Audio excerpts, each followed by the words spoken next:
자, 수업 시작할게요. 자, 오늘 같은 날 이불 밖이 위험한 날씨에 여기까지 오신 분들 대단하신 분들 같습니다. 자, 오늘부터 저와 선생님들은 어떤 작업을 할 거냐면요, 이 강용사가 도대체 어떻게 굴러먹었는지, 그리고 이 강론서 내용을 비판하면서 조금 능동적으로 보도록 하겠습니다. 제가 선생님한테 유인물을 드렸는데 그 유인물의 내용이 대부분 어떤 내용이냐면 이 책의 잘못된 내용입니다. 이 책에 오류 있는 내용을 잡아 드릴 거고요. 그래서 어떻게 이해해야 되는지, 그리고 다른 책과 어떻게 비교해서 봐야 되는지에 대해서 말씀드리도록 하겠습니다. 자, 책은 이 책이죠. 자, 이 책이고요. 이 책이 지금 3판까지 나와 있어요. 3판까지. 자, 다시 말해서 이 책 1판은 언제 나왔냐면요, 2005년에 나왔습니다. 자, 2005년이면 여러분들 대부분이 중학교, 고등학교 다닐 때죠. 엄청 오래된 책이고요. 물론 그게 아닐지라도 얘와 함께 같이 입학한 분도 계시겠죠. 설마 그래요. 일단은 2005년에 나왔는데, 따라서 여기서 엄청 많이 나왔어요. 엄청 많이 나왔어요. 근데 엄청 많이 나왔는데 트렌드가 어떤 트렌드였냐면요, 이 책 나오고 그 다음에 시각장애 책에는 어떤 책이 또 나왔냐면 이만수 선생님 책이 나왔어요. 그리고 2012년, 13년쯤에 해서 정인우 복지대대청에서 보행에 관련 책이 나왔는데요. 예를 들어 한 10년 동안의 내용이 시각장애 지출 내용이 가장 많이 나온 책을 뽑아라면 이 책이고요. 그 다음 책이 이만수 선생님 책. 그리고 재작년 같은 경우는 초등 같은 경우에는 이제 보행책, 정인우 복지대대책이 좀 나왔습니다. 그래서 여러분들은 대부분 이론서 보시면 이 책 기반으로 돼 있어요. 그리고 플러스 알파로 이만수 선생님 책이 많이 돼 있고요. 그래서 이 책을 잘 보셔야 되고요. 결론적으로 초등은 작년에도 여기서 나왔습니다. 시각 확대 중심 교육과정 여기서 나와 있거든요. 근데 아무도 그걸 안 봐요. 보시면 알아요. 이게 뭐지? 라는 내용이 있는데, 여튼 나왔다는 것 정도는 좀 알고 계시면 좋을 것 같고요. 자, 먼저 책을 봤으니 한번 열어봐야 되겠죠. 자, 열어보면 이제 서문들이 쭉 나오는데 서문을 한번 읽어보세요. 한번 읽어보시면 좋을 것 같고요. 그리고 우리가 봐야 될 건 차례입니다. 차례. 이 책은 총 5부로 구성되어 있습니다. 5부로. 자, 서문을 보면 총 5부로 되어 있는데, 첫 번째가 시각과 시각장애고요. 두 번째가 시각장애 아동의 발달과 평가, 세 번째가 시각장애 아동 교육, 네 번째가 교육과정 및 교과 지도, 그리고 다섯 번째가 시각 관련 특수아동 지도, 이렇게 나와 있습니다. 이 책에서 좀 잘 된 부분이 어디냐면요, 3부 이후에 책 내용들이 엄청 잘 돼 있고요. 이 부분에서 시험이 꽤 많이 나왔습니다. 근데 앞에 있는 1, 2부는 좀 부실해요. 다른 책에 비해서. 어떤 책에 비해서 부실하냐면 이만수 선생님 책에서 부실합니다. 그래서 대부분 이론서들이 앞에 있는 1, 2부 내용들은 이만수 선생님 책을 많이 사용하고요. 그 다음에 있는 내용을 이 책으로 많이 사용해요. 그래서 책마다 좀 특징이 있어요. 그래서 이 책 같은 경우는 교과 내용을 좀 자세히 보셔야 돼요. 이 책에서는. 자, 그러면 1부에서는 우리가 봐야 될 건 1장, 2장, 3장 정도는 봐야 되는데, 그래도 대충 볼 겁니다. 여기서는. 왜? 더 좋은 책이 있으니까. 실제로 저희 수업에서는 이만수 선생 책은 안 보지만 패스워드가 이만수 선생 책에 있어가지고요. 그 내용은 패스워드에서 자세히 설명해 드릴 거고요. 자, 2부 같은 경우는 이제 시각장애 아동의 발달과 평가 부분인데, 이거 같은 경우에는 솔직히 내기가 좀 어려워요. 근데 이 내용들이 원래 여기 들어가는 게 아니라 맨 뒤에 들어갔어야 돼요. 순서상으로는. 왜냐하면 이 내용들이 대부분 뒤에 있는 내용들을 많이 포함하고 있어서 일단은 대충 보고 넘어갈 거고요. 3부는 좀 자세히 볼 겁니다. 3부 중에서 6장, 7장이 있는데, 특히 7장에서 이제 보존과학 같은 경우는 좀 많이 출제되는데요. 실제로 근데 이 책보다는 어디서 많이 출제가 되냐면요, 나중에 볼 교육평가 공학책에서 많이 나와요. 특수교육공학, 특공에서 많이 나오는 책이 있어요. 김난희 선생님이 쓴 책인데, 그 책의 시각장애 부분에서 많이 출제가 되었습니다. 자, 그리고 4부를 봐야 되는데, 4부부터가 중요한데요. 원래 작년에는 8장을 안 읽고 넘어갔어야 돼요. 근데 올해는 8장을 보셔야 돼요. 왜? 여기에 초등 문제가 나와 있거든요. 그리고 9장, 10장인데 10장이 엄청 중요한데요. 근데 올해 중등에 10장 문제가 나왔는데, 10장에서 이제 비슷한 유형의 문제가 나왔는데, 실제로 이 책 내용물은 풀 수가 없습니다. 이제는 어떻게 좀 봐야 되냐면 규정을 보셔서 하셔야 돼요. 그래서 그 규정은 패스워드 보는 다음 주에 좀 더 자세히 볼 겁니다. 규정 대부분 많이 볼 거예요. 그래서 다음 주 수요일은 엄청 재미없을 겁니다. 자, 일단 11장도 이제 방향 정의와 이동 부분인데요. 이 부분도 시험에 많이 나왔어요. 근데 많이 나왔는데 방금도 얘기했지만 정의를 복지되는 책이 나오면서 이 부분이 조금 더 내용이 뭐라 해야 될까? 퇴색됐다고 느낌? 왜냐하면 이 부분보다 정의로 복지되는 책이 훨씬 더 자세하게 나와 있거든요. 그래서 우리는 이 부분은 정의로 복지되는 책 좀 자세히 볼 거고요. 그리고 5부 같은 경우에는 저시각 아동의 교육, 그리고 12장 저시각 아동의 교육, 13장은 시각 중복 장애 아동의 지도인데, 이 시각 중복 장애 아동 같은 경우에는 시각장애 책에도 들어가 있고요, 청각장애 책에도 들어가 있어요. 근데 실제 시험에서는 청각장애 책, 우리가 다음 주에 볼 책에서 나왔거든요. 근데 그 내용도 여기 포함되어 있으니까 그거 정도는 훑고 지나가도록 하겠습니다. 자, 그러면 제 1부 시각과 시각장애 부분을 보겠습니다. 자, 먼저 시각과 시각장애 부분을 봐야 되는데요. 우리가 여기서 볼 것 중에 먼저 해야 될 게 하나 있습니다. 자, 뭘 하셔야 되냐면요. 먼저 시각장애니까 시각계에 대해서 알아야 되고요. 대충 설명해 드릴게요. 왜냐하면 이 책에서는 그렇게 설명이 안 돼 있어요. 엄청 자세히 설명이 안 돼 있고요. 그나마 돼 있는 게 이마유 선생님 책이랑 정의로 복지제는 책이 있습니다. 그래서 정의로 복지제는 책과 패스워드 통해서 좀 더 자세히 더 얘기해 드릴 거고요. 일단 기본적으로 알아야 될 건 이렇게 생각하시면 돼요. 눈은 계란이랑 귤, 과일 이런 느낌으로 생각하시면 되고요. 무슨 말이냐면 이렇게 쌓여져 있어요. 이렇게 많이 이렇게 많이 쌓여져 있는데, 일단 계란 한번 생각해 보죠. 자, 계란. 자, 계란 같은 경우는 일단 타원은 생겼습니다. 이렇게. 자, 그리고 계란을 삶아 놓으면요, 크게 두세 부분으로 나눌 수가 있습니다. 뭐 흰색 껍질도 있고, 뭐 계란 색깔이 있잖아요. 이상한 색깔. 무슨 색깔이래? 갈색도 아니고 그런 색깔이 있어요. 색깔이 있고요. 그리고 계란 껍질을 까보면 아시겠지만 바깥과 안쪽 색깔이 틀려요. 다시 말해서 성분이 틀리다는 거예요. 그리고 또 자세히 보시면 뭐가 있냐면요, 그 삶은 계란 흰자와 껍질 사이에 얇은 막이 있어요. 얇은 막이 있고요. 그리고 흰자와 노란자 사이에도 보면 얇은 막이 있어요. 이런 식으로 다 구성되어 있어요. 눈도 이런 식으로 구성되어 있다고 생각하시면 돼요. 자, 그럼 일단 눈은 크게 바깥에 구성되어 있는 게 뭐 나중에도 더 설명하겠지만, 내일도 설명하겠지만, 뭐 외막이라고 해서 이거는 공막과 각막으로 구성되어 있는데, 우리가 알아야 될 건 오늘은 각막을 아셔야 됩니다. 이 각막. 이 각막이 이렇게 있어요. 진한 부분이 이렇게 됐다고 생각하시면 됩니다. 이 각막 같은 경우는 여러 기능이 있지만 그 중에서 가장 큰 기능이 뭐라면 빛의 굴절을 담당합니다. 자, 그리고 그 다음에 뭐가 있냐면요, 요렇게 옆에서 봐서 이렇지만 실제로 보면 선생님들 눈동자 보면 이렇게 나와 있잖아요. 이렇게 돼 있잖아요. 여기가 이런 식으로 돼 있어요. 눈동자. 이거 검은색이고 갈색이고 뭐 흰색으로 돼 있잖아요. 그 중에서 갈색으로 보이는 부분이 여기 있는 홍채라는 겁니다. 홍채. 그리고 얘는 아까 각막이라고 했죠. 자, 눈은요, 대부분 이렇게 설명합니다. 어떻게 설명하냐면요, 눈은 사진기라고 생각하시면 돼요. 자, 사진기 같은 경우는 기본적으로 렌즈를 통해서 빛이 들어오죠. 그 렌즈 역할을 하는 게 각막이라고 생각하시면 되고요. 빛을 조절하는 조리개 역할이 이 홍채라고 생각하시면 됩니다. 자, 홍채 같은 거 쉽게 말해서 괭이를 보면 알 수 있습니다. 고양이 같은 경우는 낮에 보는 거와 저녁에 보는 거와 동공 크기가 확실히 차이 나잖아요. 사람도 마찬가지로 차이가 나요. 그게 조절하는 게 얘예요. 얘. 그래서 여기는 솔직히 비어 있거든요. 이렇게 비어 있는 부분을 그래서 동공이라고 합니다. 공자가 비어 있다는 뜻이잖아요. 그래서 홍채와 동공이 여기 있고요. 실제로 동공은 없는 거예요. 그냥 보이는 거, 위치가 그렇게 돼 있다는 것만 정도만 알고 있으면 좋을 것 같고요. 그 다음에 뭐가 나오냐면요, 수정체가 이렇게 있어요. 수정체를 잡고 있는 모양체라고 하는 것도 있는데 정확하게는 뭐 이따구로 돼 있습니다. 네, 이거는 뭐 그닥. 자, 수정체 말 그대로 여기서도 빛을 조절합니다. 그래서 눈에서는 크게 보면 빛을 조절하는 기관이 얘와 얘 두 가지가 있다고 생각하시면 돼요. 자, 빛이 이렇게 들어오면요, 여기서도 한번 꺾이고요, 여기서도 꺾여요. 그래서 제일 중요한 게 뭐냐면 꺾인 빛이 여기 맺혀야 되는데요. 여기가 선생님들이 알고 있는 망막입니다. 자, 계란이 여러 가지 모양이 있다고 했잖아요. 그 중에 밖에 있는 이 각막을 포함하는 있는들이 외막이고요. 그리고 이 망막이라고 맨 안쪽에 있는 막을 내막이라고 하면 내막. 그래서 이 뒤쪽에 계란 안쪽에 이렇게 생각할 수 있다고 생각해요.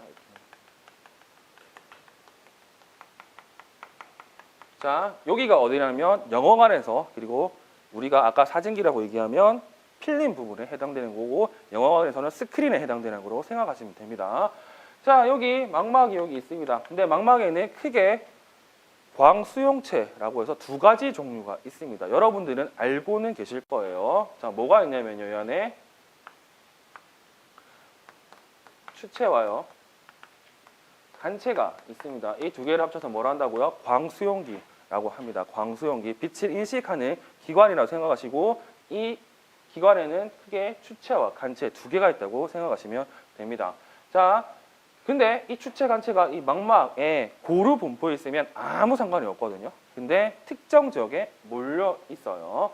자, 이 부분을 자, 망막이라고 하고요. 망막의 중심부, 이 부분을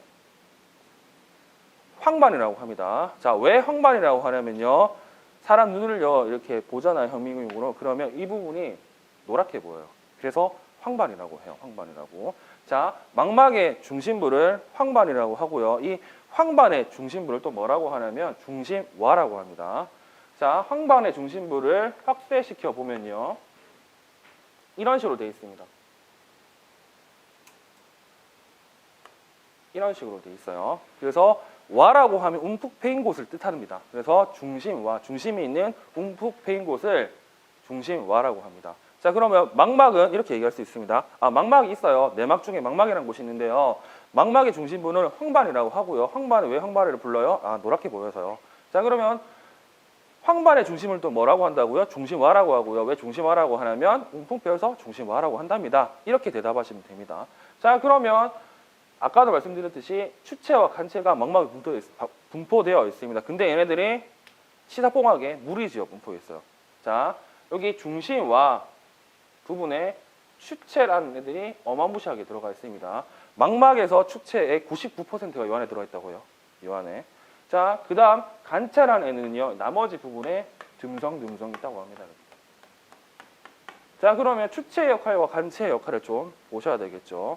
자, 추체 같은 경우에는 이게 다 한자인데요. 영어로 바꿔볼게요. 영어로 바꾸면 얘는 추체는요, 콘이고요. 콘. 그리고 간체는 로드예요.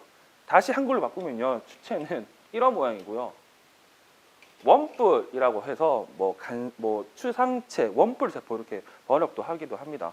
그리고 간체 같은 경우는 간상체 그리고 막대 세포라고 해서 이런 모양으로 돼 있어요. 다시 훈명으로 보면 이렇게 돼 있습니다. 이래 진짜 이런 식으로 돼 있어요. 이런 식으로 돼 있습니다. 그래서 얘네들이 추체 간체라고 부르는 거예요. 추체 간체라고. 근데 얘네들은 기능이 있습니다. 어떤 기능이 있냐면요. 추체 같은 경우는 조금 어려운 말로 명소시라고 합니다. 기능은 명소시라고 쓰시면 돼요. 명소시. 그리고 간체 같은 경우는 암소시라고 쓰면 되는데요. 어렵잖아요. 쉽게 얘기하면 밝은 데서 써먹는다 라고 이해하시면 되고, 어두운 데서 써먹는다고 이해하시면 됩니다. 근데 정확하게는 추체는 보통의 휘도 또는 높은 에서 사물을 볼 수 있다는 뜻을 가지고 있어요. 보통 또는 높은이라고 생각하시면 되고, 여기서 말하는 휘도 같은 경우는 특정 시간에 특정 단위의 빛을 주는 양을 휘도라고 하고, 이거는 내일 좀 더 자세히 얘기해 드릴게요. 일단 추체는 명소시고 간체는 암소시라는 거. 그래서 추체는 밝은 곳에서 물체를 정확하게 선명히 보는 역할을 하고, 암소시는 어두운 곳에서 움직임을 보는 역할을 한다는 정도만 일단 알고 계시면 됩니다. 자, 그리고 좀 더 나가 보면요, 얘네들 같은 경우는 추체의 종류가 있습니다. 세 가지가 있어요. 세 가지가. 이 세 가지가 영어로 이렇게 표현합니다. 이거 컴퓨터 조금 알면 알 수 있습니다. 자, 이거 컴퓨터에는 RGB와 CMYK 이렇게 나눴는데, 일단 우리가 알아야 될 건 RGB를 알아야 돼요. RGB 같은 경우는 초등에 나옵니다. 초등 미술에 나와요. 이거 뭐예요? 초등 미술 몰라요? 빛의 3요소라고 합니다. RGB, 레드, 그린, 블루 이렇게 얘기하는데, 이게 나중에 뭐랑 관계 있냐면 색깔과 관계도 있습니다.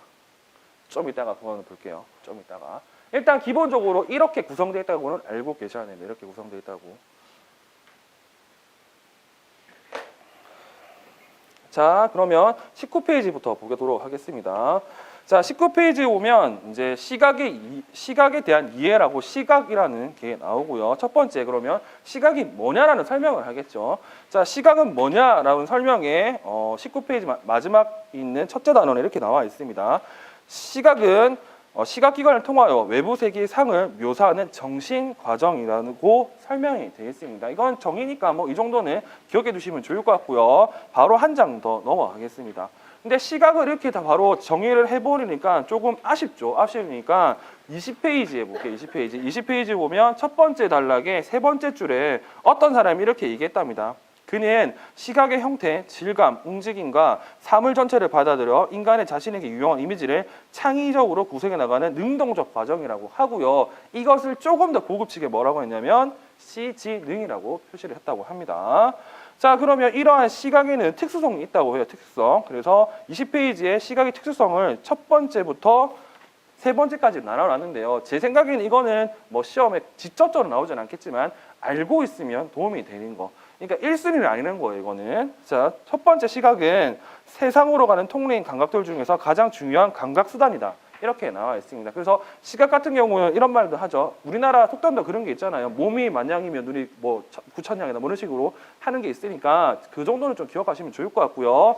21페이지 가면 둘째, 시각은 눈과 뇌로 구성된 시각계에 있기 때문에 이루어질 수 있다는 점이다. 이렇게 있고 단순히 눈만 있는 게 아니라 그거 관련된 신경도 있다더라. 시각계가 구성되어 있다더라 정도는 기억하시면 좋을 것 같습니다. 그리고 다음 단락의 셋째, 시각은 뇌와 연결된다는 점이다 라고 있습니다. 단순히 눈으로 보는 게 아니라 뇌와 연결돼서 뇌에서 처리한다는 정도는 기억하시면 좋을 것 같네요. 자, 그리고 22페이지로 넘어가겠습니다. 자, 22페이지 넘어가면 시각의 이해를 위한 접근이라고 나와 있고요. 그러면 시각을 어떻게 봐야 되느냐 하면서 나오는 것들이 뭐 생리학적 접근, 정신물리학적 접근, 그리고 인지적 접근, 생태학적 접근인데 이거 정도는 한 번 정도만 읽어보세요. 그냥 시각을 이런 식으로 볼 수 있네요 라는 내용이기 때문에 한번 보시면 좋을 것 같습니다. 자, 그리고 시각의 조건이라고 해서 이제 4번으로 나와 있는 게 있습니다. 자, 시각의 조건이 있는데요. 기본 조건들이 좀 나와 있어요. 첫째부터 해서 쭉 나와 있는데 한 번 정도만 읽어보시면 됩니다. 첫째부터 여섯째까지, 5가지가 쭉 나와 있는데 이거보다 더 기억해야 될 게 뭐냐면 26페이지에 두 번째 단락에 있는 내용. 시각은 종합적으로 의미를 추구하는 과정이다 라는 정도만 기억해 주시면 됩니다. 단순히 보고 뭐 끝나는 게 아니라 여러 가지를 묶어서 이해한다는 뜻으로 기억하시면 좋을 것 같습니다. 자, 그리고 다섯 번째 시각 능력의 분류인데요. 여기서부터는 좀 중요하죠. 왜? 시험에 직접적으로 나오는 부분이니까.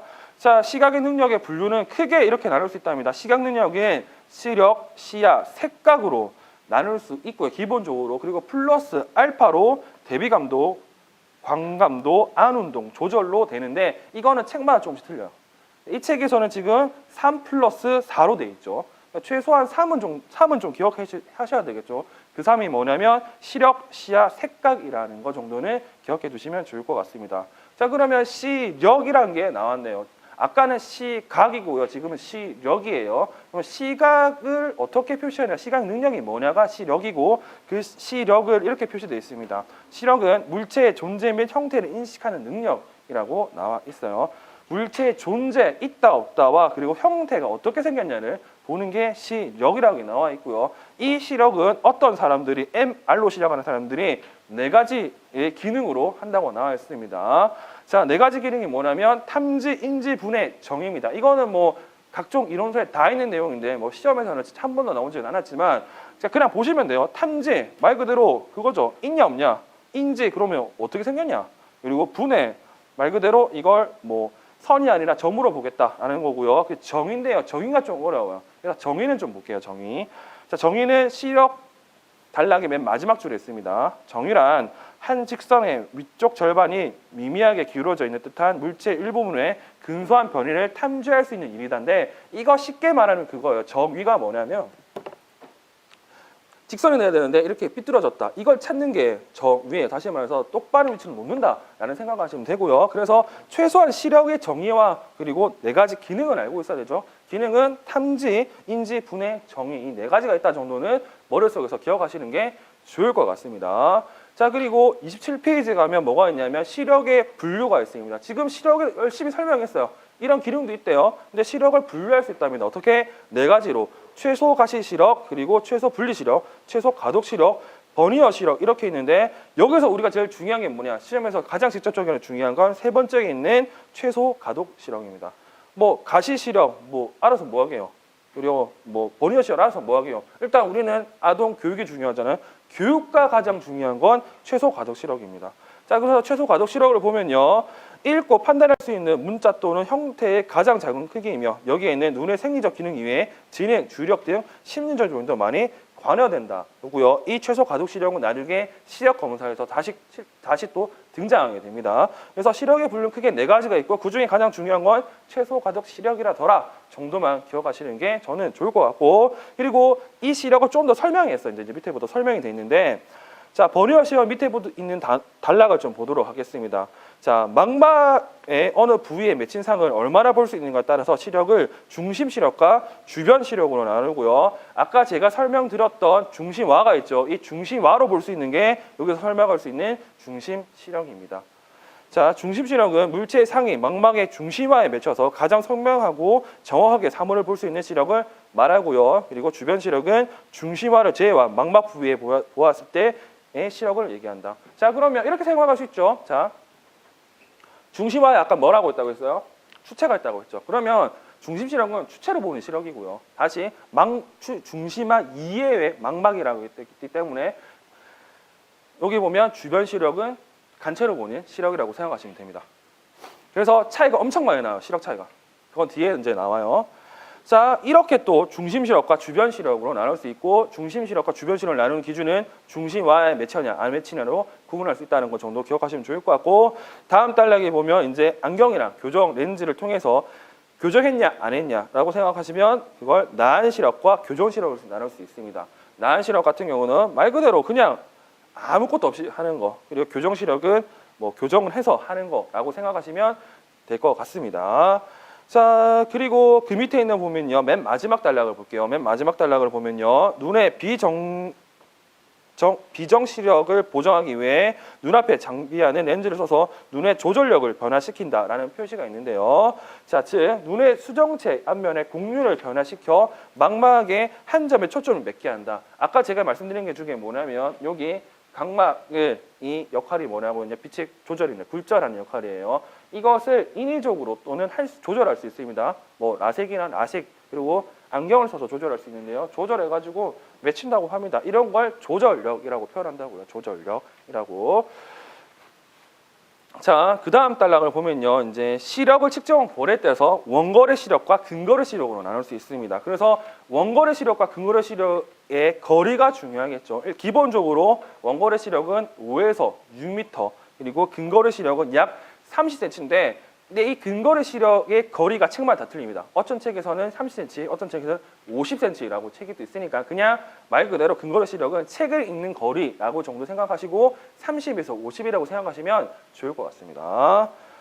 자 그리고 그 다음 단락에 보면 이제 여러 가지 내용도 쭉 나와 있는데요. 읽어보시면 동적 시력도 측정도 편리하다 이런 말이 있는데 한 번 정도만 읽어보시면 좋을 것 같습니다.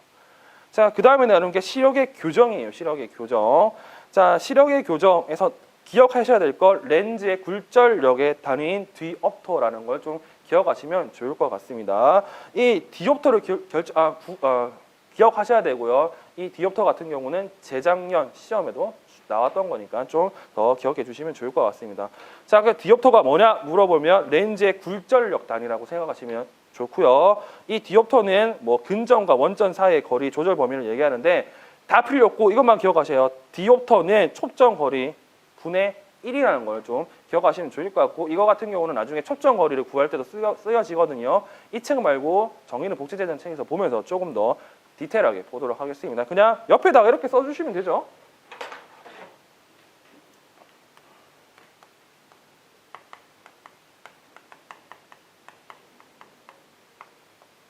이렇게만 써놓으면 좋겠죠.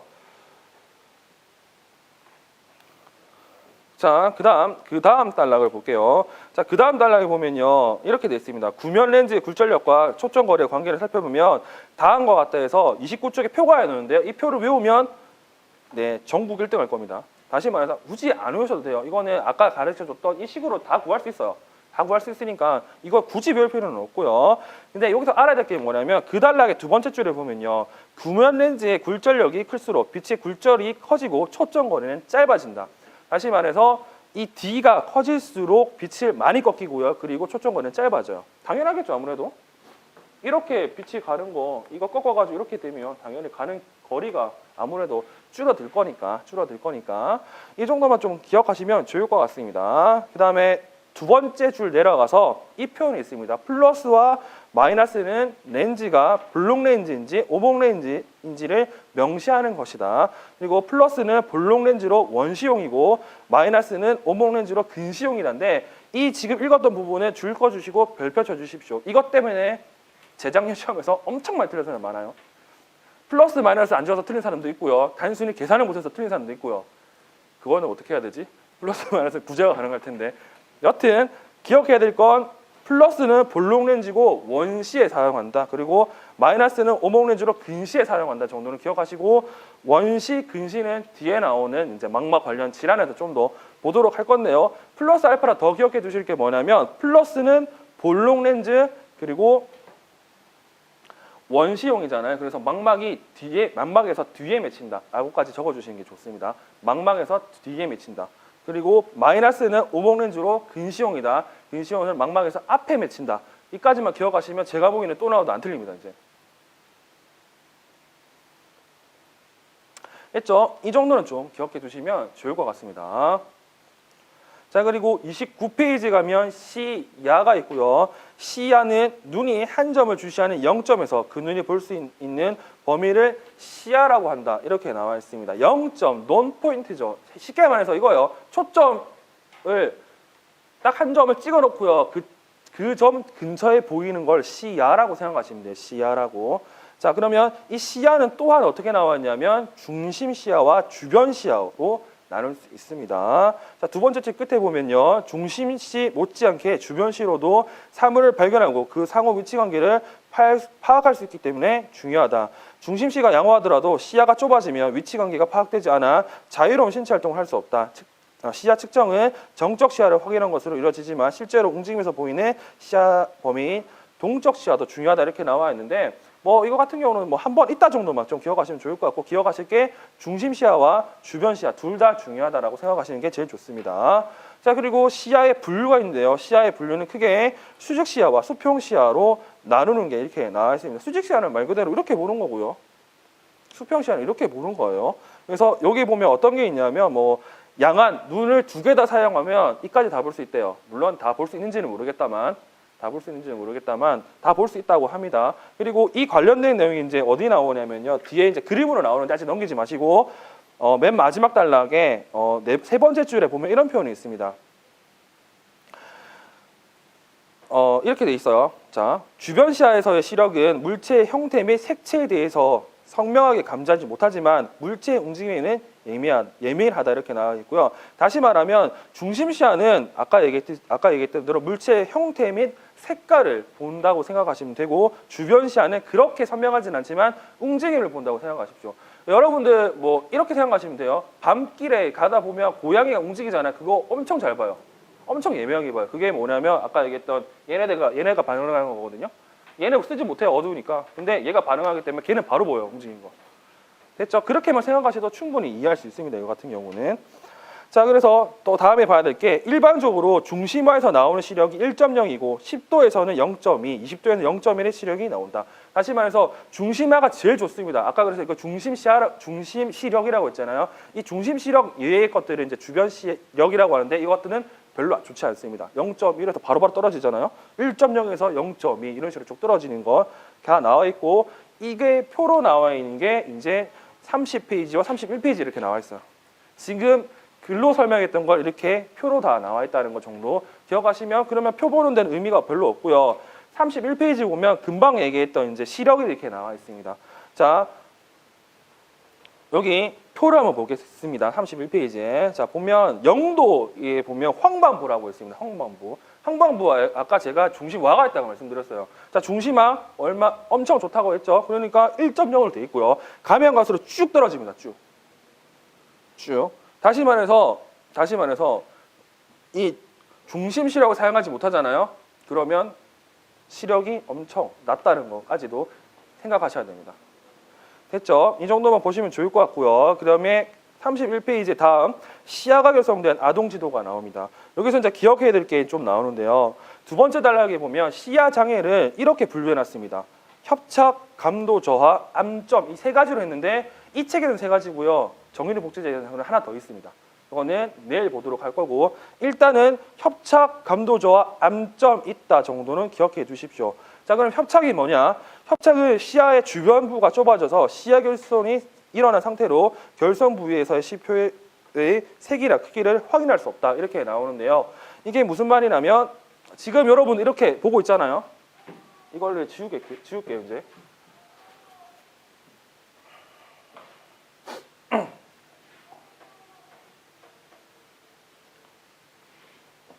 자, 영화 스크린이라고 생각합시다. 영화관 스크린. 영화관 스크린에 이렇게 보이고 있어요. 자, 이렇게 보이는데요. 시야가 협착됐다고 하면요. 이렇게 보이는 거예요. 얘는 보이고요. 얘는 안 보이는데.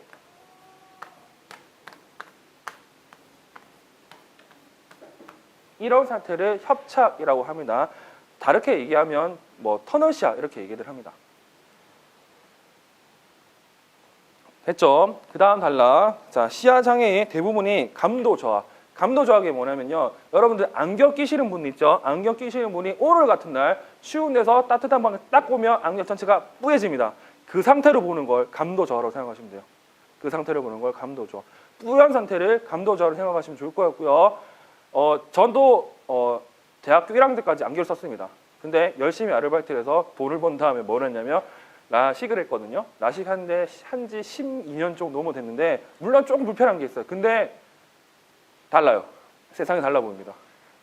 어떤 느낌이 진짜 그런 느낌이에요. 그 목욕탕에서 딱 나와서 뿌연데 그걸 딱 지우고 다시 안경 딱 끼는 느낌? 아니면 안경을 씻고 딱 봤을 때 깨끗한 그 느낌? 추천을 해드리고 싶은데 좀 이따가 하세요. 더 좋은 게 나올 거니까. 됐죠? 일단은 감도 저하는 그런 거. 자, 그래서 시야장애 대부분이 감도 저하이고 시야의 어느 부위에서나 발생한다. 전반적으로 다 발생한다고 생각하시면 돼요. 이 어느 부위가 전부 다라고 생각하시면 됩니다. 자, 그 다음에 이제 뭐가 나오냐면 암점이라는 게 나와요. 암점이라는 게. 자, 시야에서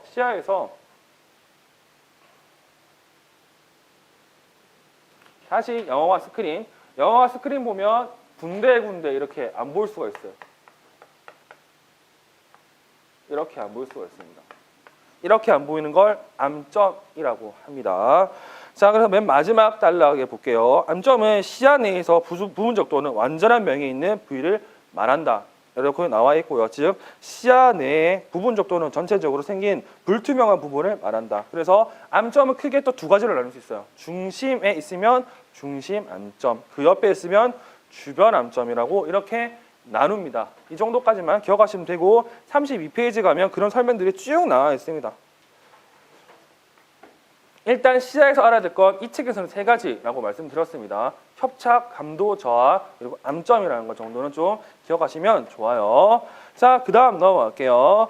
자, 그 다음 넘어가서 34페이지에서요. 두 번째 단락을 보겠습니다. 두 번째 단락. 자, 두 번째 단락을 보면 주시점에서 30도까지의 범위인 중심 시야가, 자, 그러면 중심 시야가 몇 도라고요? 주시점에서 30도까지를 중심 시야라고 생각하시고 중심 시야는 30도 안에를 중심 시야를 한다. 이렇게 기억하는 게 제일 좋겠죠. 자, 그래서 주시점에서 30도까지의 범위인 중심 시야가 손상된 경우 똑바로 보는 것이 어렵고 색각을 못할 수 있다. 무슨 말이냐면 중심 시야 안에 아까 얘기했던 추체가 있고 그 추체 기능이 색각이라고까지도 말씀드렸으니까 색을 잘 못 볼 수도 있다. 그리고 주시점에서 30도 이상의 범위인 주변 시야가 손상된 경우에는 외계 물체를 발견하고 그 상호 위치 관계를 파악하지 못할 수 있다. 이렇게 돼 있습니다. 다시 말해서 이거죠. 이렇게 보고 있는데 옆에 있는 걸 어떻게 보고 있어요? 못 보잖아요. 그래서 여러 가지 돌려봐야 돼요. 이게 관계가 어렵다고요. 전체로 보면 여기 있는 거 다 할 수 있는데 이렇게 보면 여기 있는 것밖에 안 보이잖아요. 그러니까 얘네들 관계를 모른다는 거. 이 정도는 좀 기억하시면 좋을 것 같습니다. 자, 그 다음 이제 이렇게 나와 있네요. 또한 앞뒤나 양옆으로 이동할 때 어려움이 있고 어두울 때 보는 것이 어려우며 조명 변화에 적응하는 것이 어려워진다. 다시 주변 시야가 손상된 경우 같은 경우는 외계 물체를 발견했고 그리고 이런 관계를 어렵고 그리고 앞뒤나 양옆으로 이동할 때 어려움이 있고요. 이렇게 어떻게 이동할 거야? 안 보이잖아요, 잘. 그렇죠? 그리고 조명반을 적응이 어렵다 정도까지 기억해 두시면 좋습니다. 자, 그리고 세 번째 색각이 바로 나오네요. 자, 색각. 자, 색각 같은 경우는 아까 누가 담당한다고 했죠? 추체가 담당한다고 했습니다. 그래서 첫 번째 단락의 맨 마지막 줄에 이렇게 나와 있습니다. 물체의 색채를 구별하여 인식하는 능력을 망막의 추체가 이 기능을 담당한다. 다시 말해서 추체가 고장나거나 망가지거나 이상해지면 색각이 생기겠구나 라고 생각하시는 게 제일 좋고요. 그리고 중요한 게 여러분 중에서도 색각이 있을 수도 있습니다만 색각이 있다고 해서 다 시각장애는 아닙니다. 이게 표현이 되어 있어요. 두 번째 단락의 마지막 줄. 색각 이상은 시각장애를 결정하는 기준을 사용되지 않는다. 근데 색각이 있으면 확실히 추체의 문제잖아요. 추체의 문제가 있기 때문에 시력의 문제가 있을 수 있어요. 그래서 시각장애 될 가능성은 높아요.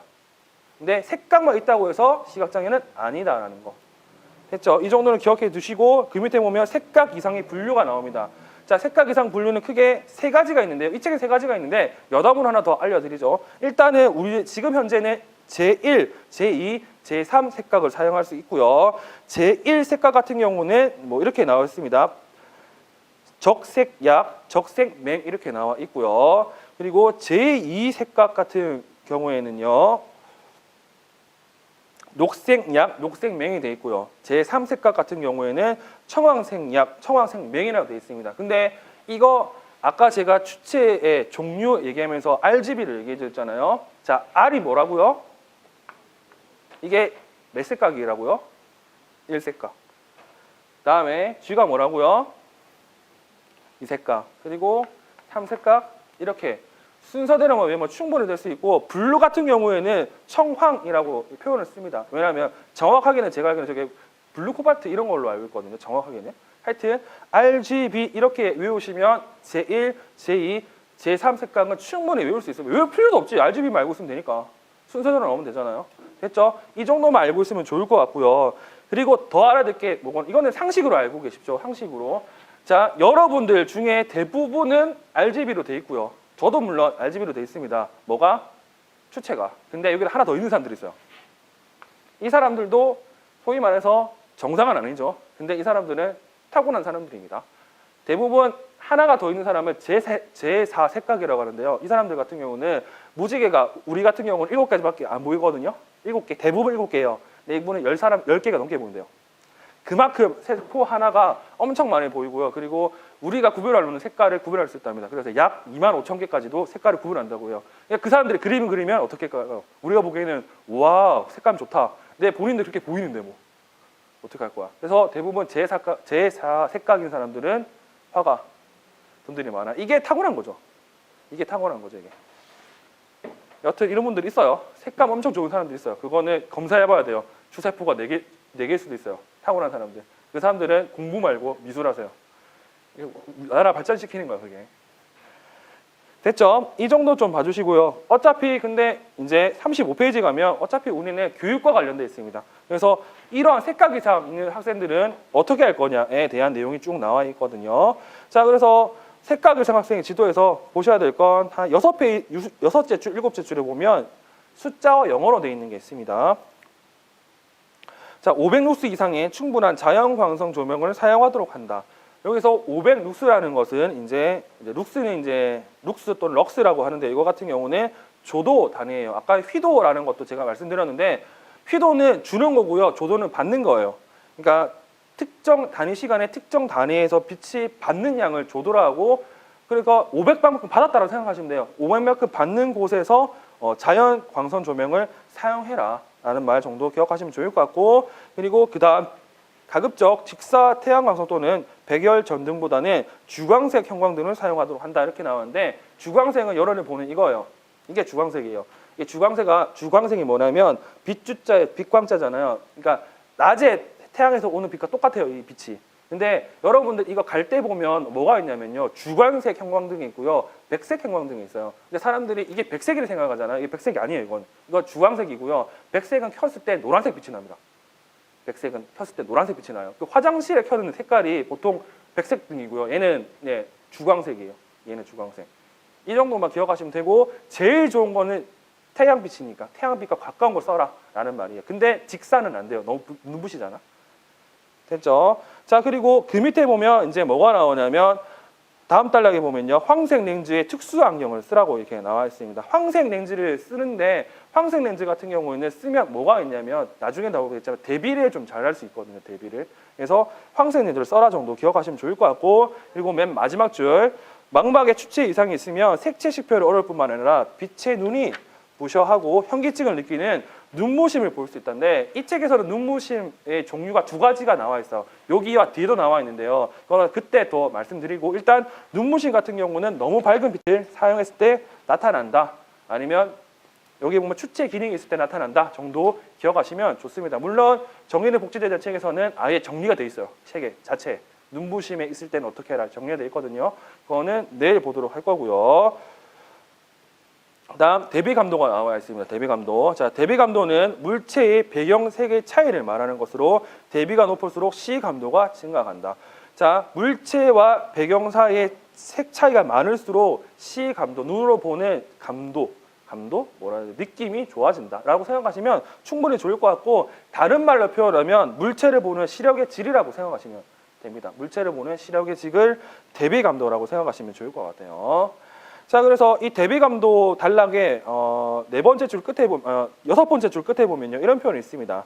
이러한 저시각 학생들을 위한 교육적 조치로 대비가 잘 된 노트와 필기구를 제공한 것은 기본이며 교실 바닥과 책상 사이, 교실의 벽과 문 사이, 복도와의 바닥과 벽, 계단 등의 대비를 증가시킨 곳이 필요하다. 그래야 잘 보일 거 아니에요. 대비를 높여서. 자, 그리고 다섯 번째 광감도라고 있는데 이거는 발음할 때마다 잘 안 돼. 광감도가 있는데 이거 같은 경우는 책마다 조금씩 틀려요. 뭐가 내용이 틀리냐면요. 두 번째 단락에 있는 내용이 좀 틀립니다. 자, 두 번째 단락은 이렇게 되어 있습니다. 시각 상태에 따라 수행 과제에 필요한 조도에는 차이가 있다. 특히 시각장애 학생이 사는 과제는 근거리 과제다. 망막 변성증은 높은 조도를 요명한다. 다시 변성이라고 하면 변한다는 뜻이거든요. 변한다, 성질이 변성이고요. 망막 들어가니까 망막의 성질이 변한다라고 생각하시면 돼요. 망막의 성질이 변하면 높은 조도가 필요하답니다. 그래서 망막증과 시신경 장애는 넓게 펴져나가는 일방 종행에 정각이 어렵다라고 나와 있고요. 특히 망막세소 변성과 당뇨 망막병증의 경우 조도는 중요하다. 이거 같은 경우는 나중에 뒤에 다 할 건데 다 망막에 문제가 있다라고 생각하시면 돼요. 이 같은 경우는 높은 조도가 필요하다고 합니다. 그래서 밑에 보면 이런 표현도 있습니다. 두 줄 내려가면요. 이 경우 조명 자체가 있는 확대경 사용이 제한된다. 다시 말해서 망막세소 병증과 당뇨성 망막병증 같은 경우에는 조명 자체가 있는 확대경 사용을 해라 정도까지 기억하시면 좋겠죠. 자, 그리고 다음 단락 백색증, 무홍색증 은 낮은 조도 혹은 중간 정도의 조도를 선호한다 이렇게 나와 있습니다. 이 책에만 이렇게 돼 있는 거예요. 이게 책마다 표현이 조금씩 다 틀려요. 어떤 책은 뭐 높은, 어떤 책은 낮은, 이 책 같은 경우는 중간도 포함되어 있으니까. 그래서 제가 요구한 게 뭐냐면 이 책은 이렇게 되고 이 책은 이렇게 돼 있다. 만약에 이거를 묻는 문제가 나온다고 하면 제 생각에는 절대 안 나올 거거든요. 근데 나온다고 하면 이렇게 생각하셔야 돼요. 도대체 박수진 선생님 책에 근거해서 냈는지 아니면 이걸 정의는 복지체라는 책, 아니면 이만 선생님 책에 내는지 여러분들이 알아야 쓸 수 있습니다. 제가 늘 얘기하는 게 뭐냐면요. 내가 아는 거 적는 것보다는 그 사람들 묻었던 거 적어야 돼요. 다 특히 이번 시험, 이번 중능 같은 경우는 다 이런 느낌이에요. 나 아는 거 다 썼어. 가채점 해보니까 80점이야. 라는 사람 엄청 많았어요. 그래서 막상 시험을 봤으니까 네, 합격점 원대는 없습니다. 두둥 이런 거죠. 이게 왜 그러냐면 분명히 선생님이 쓴 걸 내용이 맞아요. 맞는데 이 사람들이 연구의 답은 아니에요. 왜? 나는 이거 보고 냈거든? 근데 이거는 이렇게만 나와 있잖아. 그러면 틀렸을 했다 가능성이 높아요. 왜냐? 이게 답이, 그러니까 이거는 본인들이 문제를 잘못 낸 거거든요. 본인들이 너무 뭐라 해야 될까? 이렇게 카테고리 지정을 안 해줘가지고 누구나 쓸 수 있는 문제를 내버렸으니까 답을 매겼으니까 애들이 평균이 85점이야. 근데 이 시험이 뭐라고요? 이 시험은 절대평가가 아니라 상대평가예요. 그럼 어떻게 해야 되겠어요? 나름 수준을 놔둬야 되겠죠. 그러기 위해서는 자기가 냈던 거 아니면 다 틀렸다는 게 제일 편해요. 그러니까 점수가 확 내려가죠. 나는 인정을 못하지. 왜? 이 책에는 이렇게 돼 있는데 왜 틀리냐? 라고 말할 수 있잖아요. 그거는 그네들 편을 위해서 라고 생각하시면 됩니다. 다시 말해서 여러분 내용은 틀린 내용이 아니라 원하는 걸 안 써서 떨어진 거라고 생각하시면 돼요. 근데 여러분들 해야 될 게 뭐냐? 그 사람들이 요구하는 거 찾아내야 돼요. 그게 문제를 보는 눈이에요. 문제를 보면 알 수 있어. 이거 이 책에서 냈네, 저 책에서 냈네. 그래서 강론선 있는 거예요. 왜? 이 내용도 다 이론서에 있어. 외우면 돼요. 근데 중요한 건 이론서 내용은 이런 맥락이 없어요. 됐죠? 다시 말해서 지금 있는 내용은 책마다 다 틀리다는 거 정도 좀 알고 계시면 좋다는 말. 자, 그 대신 좀 봐야 될 게 있습니다. 37페이지에 맨 위에 보면 이런 표현이 있습니다. 생명인 경우는 간체가 비정상적으로 우세하게 분포되어 있어 희미한 조명에서 시각화질을 가장 잘 수용할 수 있다. 아까 생명 같은 경우는 색각의 이상, 그래서 추체 기능이 없거나 잘 활용하지 못해. 그러면 간체를 활용하겠네. 간체는 아까 얘기했던 암소시라고 했고, 이거 같은 경우는 어두운 곳에서 좋을 것 같으니까 낮은 조명이라고 표현되어 있네요. 희미한 조명이라고. 했죠? 이 정도는 좀 알고 있으면 좋을 것 같고, 그 다음 줄에 보면 생맥, 무수정체안, 백내장, 홍채 결손증, 녹내장, 망막세서 변성 등을 보이는 아동은 빛에 눈이 부셔하는 정도가 심하거나 눈부심을 보일 수 있다. 그렇기 때문에 창문에 차광막을 설치하거나 나갈 때 책모자나 선글라스를 착용하게 한다. 이렇게 나와 있는데 신기한 게 지금 생맥, 무수정체안, 백내장, 홍채 결손증, 녹내장, 망막세서 변성 중에 녹내장은 이 책에만 이게 들어가 있어. 정의는 복지재단 책에서는 녹내장 여기 없어요. 이런 걸 찾아내셔야 돼요, 선생님들. 이런 거. 그러니까 내가 외운 거 다 쓰는 게 아니라 책마다 틀리다는 거. 됐죠? 그리고 37페이지 다음 단락에 보면 안 운동이 있고요. 안 운동 관련돼서는 이제 눈 이외에 이 책에는 그런 표현이 없지만 안 부속 기관이라는 게 있습니다. 그 중에 이제 뭐가 들어있냐면 이제 근육들이 들어가는데 여기 보면 첫 번째 줄 안 운동이란 안화 내에 있는 6개의 외안근의 작용으로 나타내는 안구의 움직임과 눈의 위치 조정을 포함하는 개념이다. 여기 보면 안화가 있는데 안화는 여러분들이 보셨을 겁니다. 어디서? 여기 해골 바가지에 보면 눈 들어간 부분 있잖아요.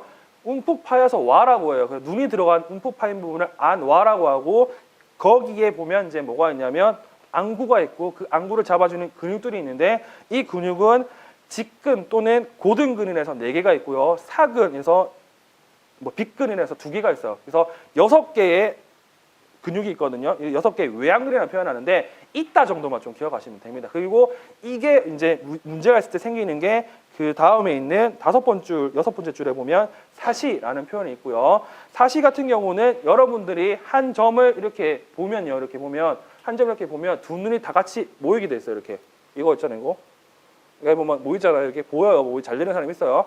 이렇게 보이는데 이게 근육이 이상해가지고요. 핀트가 좀 벗어나가지고 이쪽 눈을 이렇게 보는 이쪽 눈을 이렇게 보는 사람들 이렇게 보는 경우를 사시라고 합니다. 그렇죠? 이게 뭐 때문에 생긴다? 아까 얘기했던 이 외양근의 문제 때문에 생긴다 정도를 기억하시면 좋고 이게 또 사시 말고도 어떤 문제가 있냐면 다음 단락에 보면 눈떨림 또는 안구진탕 또는 안진이라고 표현되는 게 있습니다. 눈떨림, 안구진탕, 안진이라고 표현되는 게 있는데 이 같은 경우는 눈이 이렇게 움직이는 거예요. 잘 안 되는데 저는 이거 잘하는 사람이 있는데 이렇게 왔다 갔다 빠르게 하는 사람들이 있어요. 예, 우리 이경규 형님 같은 경우는 개인기를 그런 거 아시잖아요. 이렇게 떨리는 게 눈떨림, 안진, 안구진탕이라 한다 정도 기억하시면 좋겠습니다. 이것 또한 어떤 문제? 외양근의 문제 때문에 생긴다. 자, 그리고 이런 안구진탕 있을 경우에는 어떻게 해야 된다? 그 단락의 맨 마지막 줄. 이거는 이 책에만 있는 내용입니다. 눈떨림이 0점에서 감소된다면 0점에서 사용할 수 있는 프리즘 렌즈 부착 환경이 처방될 수 있다는데 나중에 더 하겠지만 이 프리즘 렌즈 같은 경우는 시야 확장 도구입니다. 시야 확장 도구. 이 책이 좀 그래요. 왔다 갔다 너무 많이 하는데 일단 시야 확장 도구를 사용할 수 있대요. 안짐이 있을 때. 근데 어떨 때 0점에서 감소된다고 하면 자, 아까 0점이 뭐라고 했어요? 시야할 때 점이라고 했죠. 이쪽에서 눈 떨림이 적어진다면 프리즘 렌즈를 사용할 수 있다고 합니다. 근데 이거보다 더 중요한 게 있어요. 왜 사용할 수 있냐 이게 더 중요하거든요. 자, 프리즘 렌즈 같은 경우는 시야를 확장하는 도구입니다. 다시 말해서 내가 여기 보고 있어도 옆에까지도 볼 수 있는 거예요. 자, 안진이 있을 때 다른 쪽으로 쳐다보면 떨려서 잘 안 보입니다. 이렇게 보이는 거죠. 이렇게. 근데 0점에서 본 다음에 덜 떨릴 거니까 이쪽에 안 보더라도 여기만 보더라도 옆에 있는 걸 볼 수 있는 프리즘 렌즈를 사용하면 더 좋다는 뜻이에요. 이게. 이거를 알아야 돼요. 이 내용에서는. 왜라는 내용이든 왜라는 내용. 했죠? 다시 한 번 더 설명해 드릴게요. 자, 안진이 있으면 옆에 보면 눈이 떨립니다. 그러면 옆을 잘 안 보여. 이쪽 시야는 잘 안 보여. 그러면 0점에서 한 포커싱 된 점에서는 잘 안 떨린대, 덜 떨린대요. 그러면 내가 포커싱 한 상태에서 시야를 확장할 수 있는 도구인 프렌즈 렌즈를 사용하면 이쪽에는 잘 볼 수 있을 거예요. 이쪽도. 그래서 사용한다. 이렇게까지만 기억하시면 됩니다. 됐죠? 그리고 7번 조절이라는 게 있네요. 조절이라는 거. 아까 조절도 제가 다 말씀드린 거고요. 그리고 38페이지 가면 드디어 시각계가 나옵니다. 시각계. 자, 시각계를 보면요. 여기서 알아야 될 게 있습니다. 이 책에서는 뭐 그냥 분류를 안 해놓고 막 설명해놨거든요. 막 설명. 자, 일단 볼게요. 자, 38페이지 눈의 첫 번째 단락 볼게요. 38페이지 눈의 첫 번째 단락. 자, 눈을 안구라고 한다. 유식한 말로 안구라고 한다고 합니다. 자, 안구에 손상 혹은 질환이 생긴 경우 안구로가 생기기도 한다. 안구는 구형이며 원 모양이라고 하는 겁니다. 그리고 각막의 중앙을 정극이라고 한다고 해요. 아까 제가 각막을 어디 있다고 했죠? 껍데기 부분에 맨 마지막 앞쪽에 있다고 했죠. 이 부분을 정극, 앞전자 써서 정극이라고 하고요. 그리고 중앙에 공막 후면의 중앙을 후극이라고 하는데, 공막은 아까 얘기했지만 계란처럼 생겼다고 생각하시면 껍데기 있는 부분을 크게 두 가지로 나눌 수 있습니다. 어떻게? 앞에 이 부분을 각막, 나머지 부분을 공막이라고 하고요. 이 공막의 중앙을, 이 부분을 후극, 뒤웃자 써서 후극이라고 해요. 그리고 얘네들 같은 경우는 가상의 선을 그릴 수 있어요. 이 가상의 선은 여기 나오는 안축이라고 합니다. 안축. 안축을 알아야 될 이유가 뭐냐면 나중에 초점거리 할 때 좀 편하거든요. 알면. 됐죠? 이 정도만 좀 알고 있으면 좋을 것 같습니다. 그리고 39페이지 가면 이렇게 눈의 전면 그리고 안구의 구조가 나와 있는데, 이거 같은 경우에는 좀 더 자세히 볼 거는 내일이나 해수어들 때 자세히 볼 거고요. 그림에도 불구하고 좀 봐야 될 게 뭐 있냐면요. 그림을 한번 보겠습니다. 그림을 밑에 있는 안구의 구조에서 아까 동공, 각막 부분을 한번 찾아보세요. 거기 보면 각막이 이렇게 있어요. 이걸 각막이라고 하고요. 뭐 언제야? 뭐 초등학교 때 뭐 이렇게 유행하잖아요. 아폴로, 뭐 각막, 결막력 이런 게 있잖아요. 결막 같은 경우는 이 각막의 껍데기를 얘기하는 거예요. 각막의 껍데기. 이런 것만 좀 기억하시면 좋을 것 같고, 그리고 각막과 동공 사이에는 비어 있습니다. 이렇게 비어 있는데, 이 비어 있는 것을 전방이라고 하고요. 그리고 이 전방에는 나중에도 더 얘기했지만 방수라는 애가 차 있어요. 방수라는 애가. 자, 방수라는 애가 차 있고요. 차 있다는 정도만 좀 기억하시면 특별히 더 어려운 거는 없을 것 같습니다. 이거는 나중에 농내장 갈 때 더 설명해 드리겠습니다. 자, 넘어가겠습니다. 자, 넘어가면 40페이지에 보면 이제 각막부터 설명이 쭉 다 돼 있어요. 자, 첫 번째 각막. 자, 각막은 홍채 및 동공 앞에 쓰여진 투명한 안구벽의 일부로 눈의 초점 자극을 일부 담당한다. 다시 말해서 굴절을 한다, 굴절을 시킨다 정도 좀 기억하시면 좋을 것 같고, 2번 동공. 홍채 중심부에 있는 구멍으로 안구 안에 들어가 있는 빛의 양을 조절한다. 동공의 크기는 홍채에 의해 조절된다. 홍채 잘 기억해 두시라고 제가 말씀드렸습니다. 자, 홍채의 각막 뒤에 있는 수축성의 막으로 눈에 들어오는 빛의 양을 조절한다. 아까도 얘기했죠. 이거는 카메라 조리개 역할을 한다고. 자, 그리고 4. 방수라는 게 있어요. 수양액이라고 하고요. 수정체와 각막 사이에 있는 액으로 각막의 영양을 공부한다. 일반적으로 우리 몸의 세포 같은 경우는 다 혈관에 들어가 있어요. 근데 각막 같은 경우는 투명하거든요. 투명하면 혈관이 없어요. 그래서 이 각막의 영양을 공부하는 게 방수라는 것 정도 좀 기억하시면 좋을 것 같고, 그리고 5. 수정체가 있네요. 자, 수정체는 홍채 뒤에 초자체가 시작되는 부분에 매달려 있고, 이것을 둘러싸고 있는 모양체와 그물코 모양이 가늠한 섬으로 연결되어 있다. 기억할 게 이 수정체는 아까 각막과 마찬가지로 빛의 굴절을 담당한다 정도 좀 생각하시면 좋을 것 같고, 여기 나오는 초자체 같은 경우에는 뭐 이렇게 얘기해도 되나 모르겠다만, 그 물고기들 물에 빠뜨리고 익히면 눈이 하얗게 보이잖아요. 그 하얗게 되는 게 초자체거든요. 여러분들 눈도 안에 젤리처럼 들어가 있어요. 하얗게 부분이. 이게 초자체라고 생각하시면 됩니다. 이런 느낌? 아까 계란에서 흰자와 노른자? 그 느낌이라고 생각하시면 돼요. 자, 그리고 뭐 6번 모양체. 모양체 같은 경우는 수정체의 모양을 조절합니다. 수정체의 모양을 조절한다 정도 기억하시고, 그리고 7번 초자체 뭐 기억하십시오. 자, 그리고 우리가 봐야 될 건 어디냐면 10번의 망막을 봐야 됩니다. 자, 망막은 안구의 외벽에 이루는 내막으로 빛을 느끼는 간상체와 추상체로 되어 있다. 아까 다 얘기해 드린 거고요. 그리고 41쪽에 가서 세 번째 줄에 보면 망막의 중앙에는 중심화라는 작고 오목한 부분이 있는데 이곳은 눈 가운데서 가장 잘 보이는 부분이다. 자, 망막의 중심을 황반이라고 하고 황반의 중심을 중심화라고 한다 라고 기억하시면 좋을 것 같습니다. 그리고 11번 광수형체. 광수형체는 아까 얘기했던 간체와 추체인데 이것도 웃긴 게 같은 책에서도 간상체, 추상체라고 용어를 바꿔 쓰고 있어요. 이러면 곤란하죠. 똑같은 말이라고 생각하시면 됩니다. 자, 그래서 이렇게 나와 있네요. 두 번째 줄을 보면 11번의 두 번째 줄을 보면 광수형체에는 간체와 추체가 있다. 간체는 곱게 가늘며 추체는 구상이다.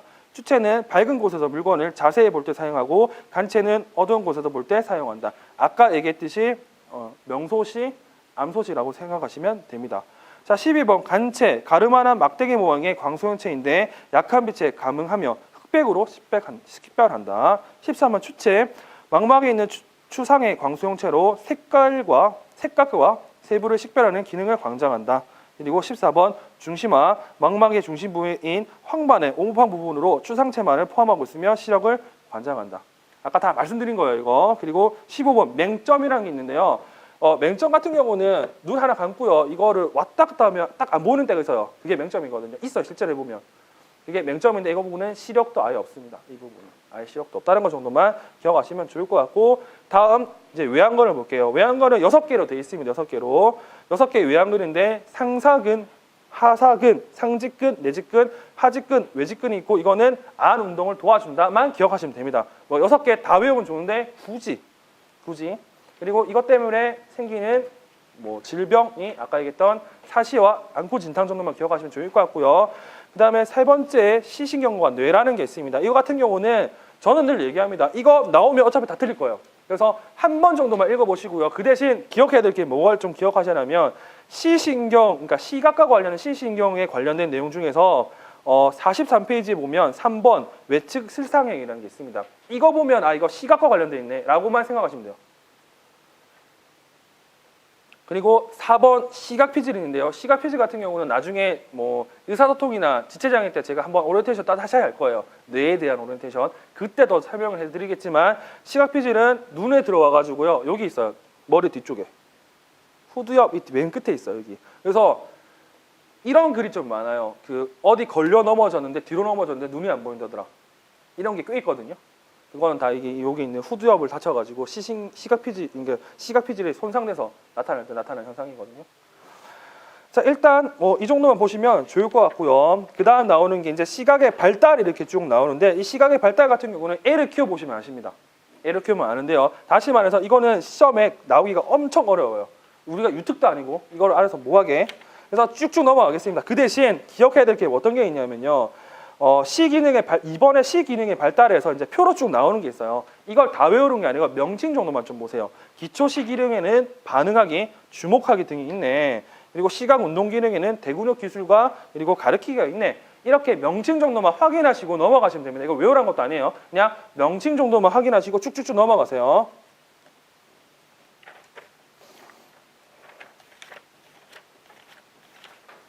자, 그리고 제2장 시각장애에 대한 이해인데 여기서부터는 조금 쉬어가겠습니다. 왜냐하면 할 말이 엄청 많거든요. 조금 쉬었다가 하도록 할게요. 시작해 보도록 하겠습니다. 자, 앞에 1장을 제가 좀 열심히 설명해 드렸어요. 그 이유는 이제 전제하고 넘어가는 게 꽤 많거든요. 이 바탕으로 전제에 대해 넘어가기 많아서 좀 열심히 설명해 드렸습니다. 자, 제2장 시각장애에 대한 이해를 보도록 하겠습니다. 자, 시각장애 이해는 이제 재밌는 부분이 좀 나오는데요. 60페이지 보겠습니다. 60페이지 보면 법적 정의라는 게 있습니다. 자, 법적 정의. 자, 60페이지 보면 법적 정의라는 게 있고요. 법적 정의에서 관련된 거 지금까지 우리가 배웠던 내용 중에서 기억해야 될 두 가지가 나옵니다.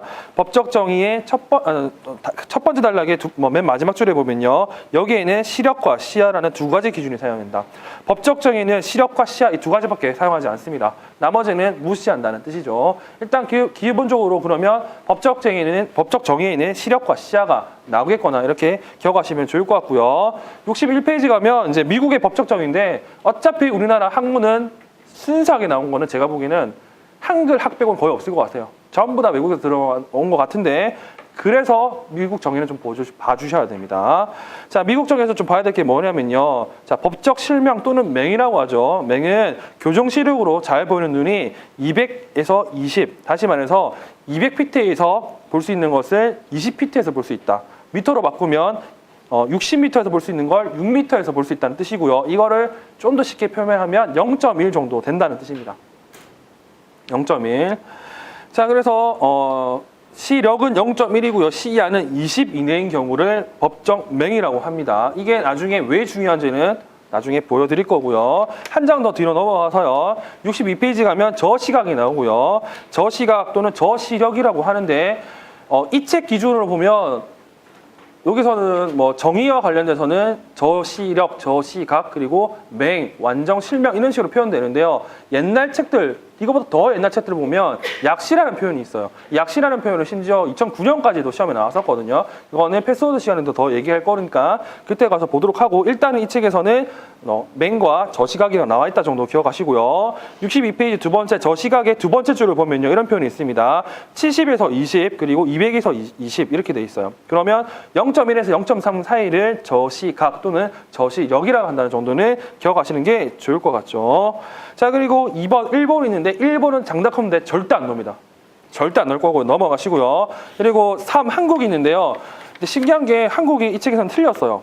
일단은 64페이지 64페이지 가면 여러 가지 쭉 나왔는데 이거는 좀 이따 더 보여드릴 거고, 두 번째 단락 내용을 볼게요. 자, 장애복지법 기준으로 따라 선정된 시각장애 학생 지도할 때 고려할 사항이 있다. 이 기준에서는 중심화로 보는 시력으로 장애를 결정한다. 다시 말해서 중심 시력만 가지고 표시합니다. 다시 말해서 주변 시력은 고려 사항이 없어요. 그래서 그런 표현이 있습니다. 어떤 표현이 있냐면 그 단락의 맨 마지막에 보면요. 이런 표현 있죠. 예로 녹내장이나 망막색소 변성은 주변부가 손상되어 시력이 상실되어 있을 수 있다. 법적 정의를 기준으로 볼 때 이 경우 아동들은 시각장애로 판정되지 않을 가능성이 있다라는 표현을 잘 기억해 두시기 바랍니다. 자, 그리고 표를 보면 이제 장애복지법상의 시각장애 등급 판정 기준이 나와 있는데요.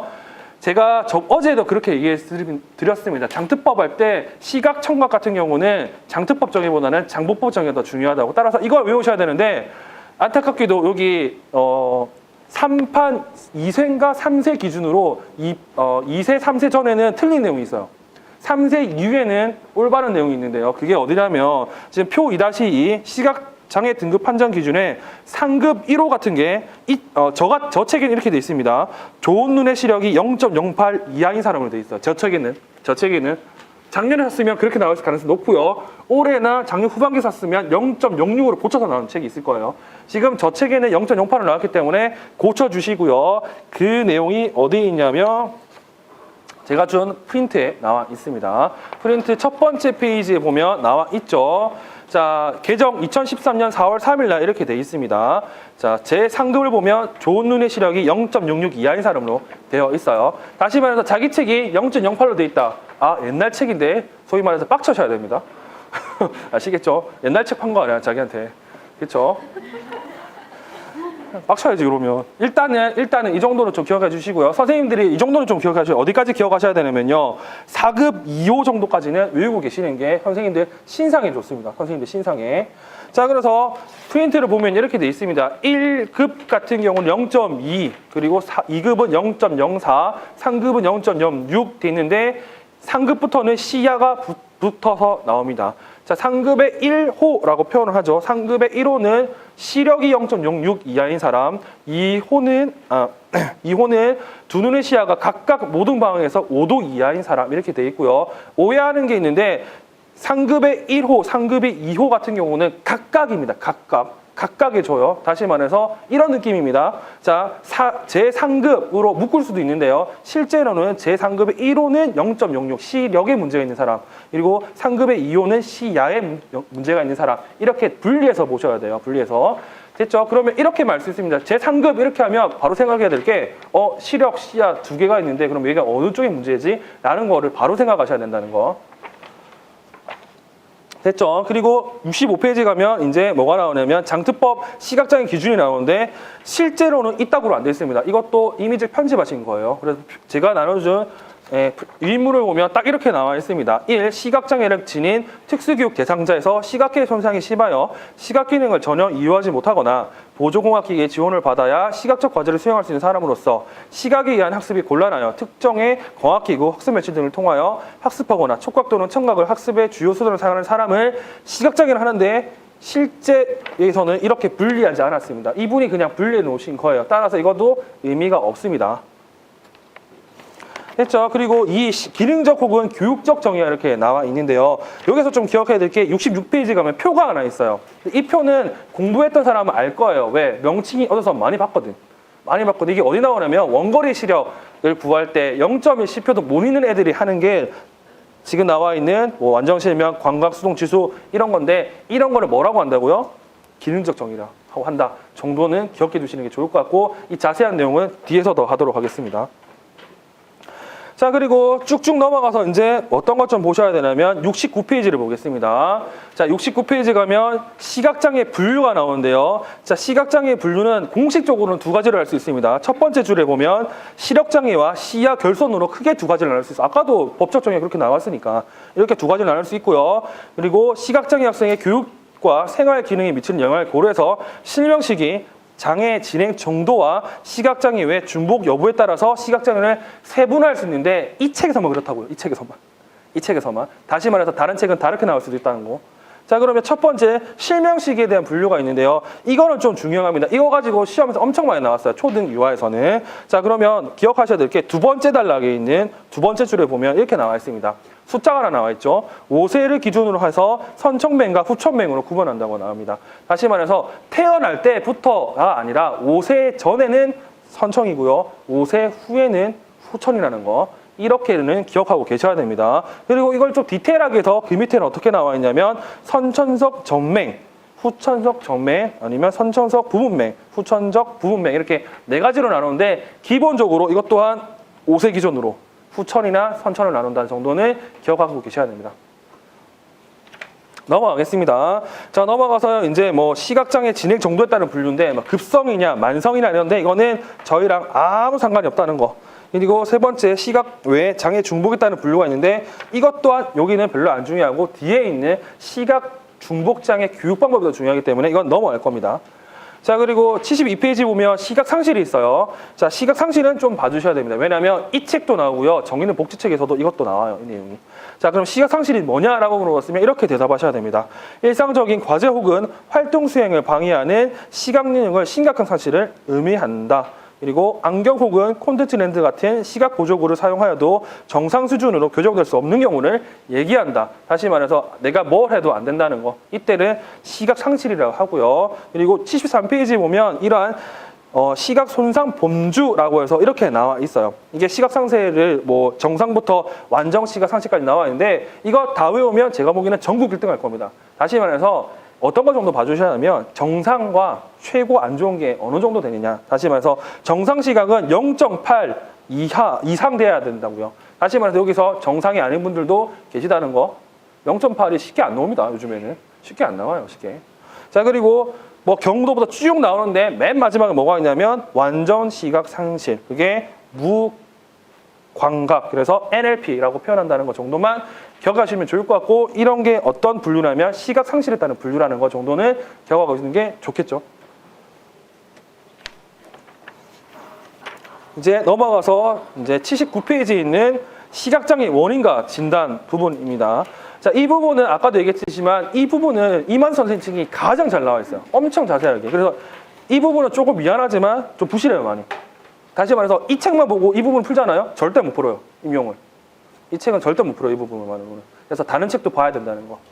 됐죠? 자, 그래서 어떤 것 좀 보셔야 되냐면 81페이지 보면 시각장애 질환부터 쭉 나옵니다. 자, 시각장애 질환을 이 책에서는 여러 분류를 해놨어요. 근데 이것도 책마다 틀린데 이 책에서는 첫 번째 각막과 수정체의 역기능으로 인한 굴절 이상. 아까 각막과 수정체는 굴절을 담당한다고 했잖아요. 얘네들이 문제가 있을 때 생기는 질환이라고 생각하시면 좋을 것 같고 첫 번째 나오는 게 근시입니다. 자, 근시. 수정체와 각막의 빛을 망막 위에 접촉할 수 없을 정도로 안구가 너무 길거나 안구가 너무 길다라는 뜻은 아까 제가 처음에 시각계를 설명할 때 안축이라는 표현을 썼죠. 이 안축이 길어졌다라는 뜻으로 보셔도 돼요. 안축이 길어진 상태거나 그리고 먼 곳에서 오는 광선이 망막의 정방에 상을 맺히는 경우라고 얘기합니다. 망막 아까 여기 있잖아요.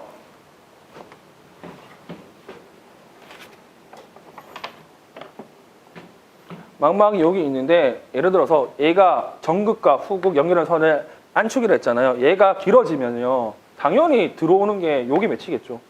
당연히 이게 길어지면 이렇게 똑같이 이렇게 되는 거 아니에요? 이렇게 맺힐 거, 이렇게 오는 거 아니에요? 그럼 여기 오겠잖아요. 당연히. 그래서 앞에 맺힌다는데 저는 이걸 외울 때 어떻게 외우냐면요. 나와 앞에 있는 사람이 있다. 그러면 앞에 있는 사람이 있다. 그러면 저 사람이 나를 잘 볼 수 없다. 또는 이렇게 생각해서 근시라고 하면 내 기준으로 저 사람 눈에 망막이 앞에 있다라고 외워요. 그래서 망막의 앞에 맺힌다라고 외우거든요. 알아서 외우세요. 이건 알아서 외우시면 되는데 저는 그렇게 외웁니다. 저는 그렇게. 자, 그래서 기억해야 될 것 근시는 두 번째 줄에 있는 망막의 정방에 상을 맺는 경우다라고 생각하시면 됩니다. 그래서 세 번째 줄 끝에 보면 오목 렌즈는 광선을 조금 확산시켜 주므로 이것을 사용하면서 상이 후퇴하여 망막 위에 매치되게 된다. 이걸 뭐 어려운 말로 뭐 계산 폭주라는 표현을 쓰기를 쓰는데 당장은 필요 없고 하여튼 근시는 오목 렌즈를 쓴다. 아까 뭐라고 했어요? 플러스 마이너스 뭐라고 했어요? 근시를? 마이너스 같이 연결해서 보시면 됩니다. 자, 그리고 원시를 보겠습니다. 원시. 자, 원시는 망막 뒤에 상이 맺혀서 가까운 물체는 희미하게 보이고 먼 물체는 뚜렷하게 보이는 경우다. 원시는 안구가 짧아 멀리 있는 물체라도 정확하게 상을 맺기 위해서 수정체가 조절을 행해야 된다. 자, 가까운 곳을 볼 때는 수정체 조절이 잘 되지 않으므로 망막 뒤에 상이 맺히고 만다. 이렇게 있고 이걸 좀 바꿔 말하면 안축이 짧아져가지고 뒤로 맺힌다라는 게 얘기해도 관계는 없습니다. 자, 그래서 볼록 렌즈를 사용하여 상이 망막 위에 맺히게 된다. 그래서 기억해야 될 게 옆에다가 플러스라고 써줘야 되겠죠. 이제 이렇게만 기억하시면 됩니다. 그리고 밑에 노안이 있는데요. 뭐 노안은 그래요. 30대부터 온다고 합니다. 눈은 30대 가슴 아프네요. 여튼 30대부터 오는데 중요한 건 뭐냐면 아까 얘기했던 모양체가 수정체를 수정체를 조절하잖아요. 근데 모양체가 나이가 들면서 탄력을 잃어요. 이렇게 피부처럼 이렇게 탄력을 잃으면 얘네들이 쪼아주거나 늘려주지는 못해요. 그래서 생기는 게 노안이라고 생각하시면 됩니다. 그리고 다음 난시가 있는데요. 난시 같은 경우에 이제 뭘 기억하셔야 되냐면요. 아까 각막 또한 굴절력에 영향을 준다고 했으니까 자, 난시는 각막과 수정체 표면에 매끄러지 못해 망막에 맺힌 상이 흐려지거나 왜곡되는 현상을 얘기한다 이렇게 얘기하고 카메라 좋아하시는 분들 알겠지만 렌즈에 목숨을 겁니다. 렌즈에 기스 난다. 그럼 난리 나는 거예요. 그게 이런 것 때문에 그래요. 빛이 산란되거든요. 막 퍼지거든요. 그래서 렌즈, 그러니까 각막이 중요하다, 수정체가 중요하다 이 정도만 기억하시면 좋을 것 같고요. 다음 두 번째 각막 질병이 있습니다. 각막 질병. 자, 각막 질병에는 이 책에서는 원추 각막이 먼저 나옵니다. 원추 각막. 원추 아까 추상체라고 했잖아요. 원뿔 모양으로 된다고 생각하시면 돼요. 뭐가? 각막이. 그래서 이렇게 되는 겁니다. 각막이. 원래 이렇게 돼야 될 게 이렇게 된다는 거. 된다고 생각하시면 되고요. 원추각막은 각막 중심부가 서서히 얇아져서 앞쪽형에 도출되는 진행성 질환이라고 생각하시면 됩니다. 이때는 여러 가지 합병증이 생길 수도 있는데 중요한 건 콘택트 렌즈나 안경 같은 거 쓰고 그리고 이것도 안 될 때는 각막 이식 수술을 해야 된다까지만 기억하시면 좋고 그 밑에 보면 박스가 나와 있는데요. 이게 계륵이에요. 계륵이 뭐냐? 닭갈비란 뜻이고 먹을 수도 없고 버릴 수도 없는 게 계륵이잖아요. 제일 그거잖아. 닭 시켰을 때 여기 그것만 있잖아. 튀김만 있잖아. 먹으면 뻑뻑해 안 보이고. 그게 계륵인데 이게 왜 설명하냐면요. 이걸 왜 설명하냐면 얘가 좀 그래요. 무슨 말이냐면 이게 1판, 2판, 3판이 있었잖아요. 책이. 1판에는 있었어. 이 내용이. 근데 2판에는 빠졌어요. 그리고 3판에 다시 들어왔어요. 근데 10년 동안 이 부분에서 시험 문제는 안 나왔어요. 그러니까 다시 말해서 안 나올 가능성이 높다는 걸 얘기하고 싶은데 왜냐하면 이 내용보다 이만 선생님이 더 좋으니까. 근데 혹시나 해서 있다 정도는 알고 계셔야 돼요. 그러면 이걸 다 보느냐? 아니죠. 시각 보조도구나 영양 정도만 봐주시면 되겠죠. 이거를 근데 달달달 외우라는 건 아니에요. 왜? 더 좋은 내용이 있으니까. 혹시나 몰라서 알려드리는 내용이라고 생각하시면 됩니다. 그래서 저는 늘 그러면요. 무조건 왜요? 1순위는 아니야. 2순위, 3순위 정도 돼. 이렇게 세 가지를 나눠서 얘기해야 되거든요.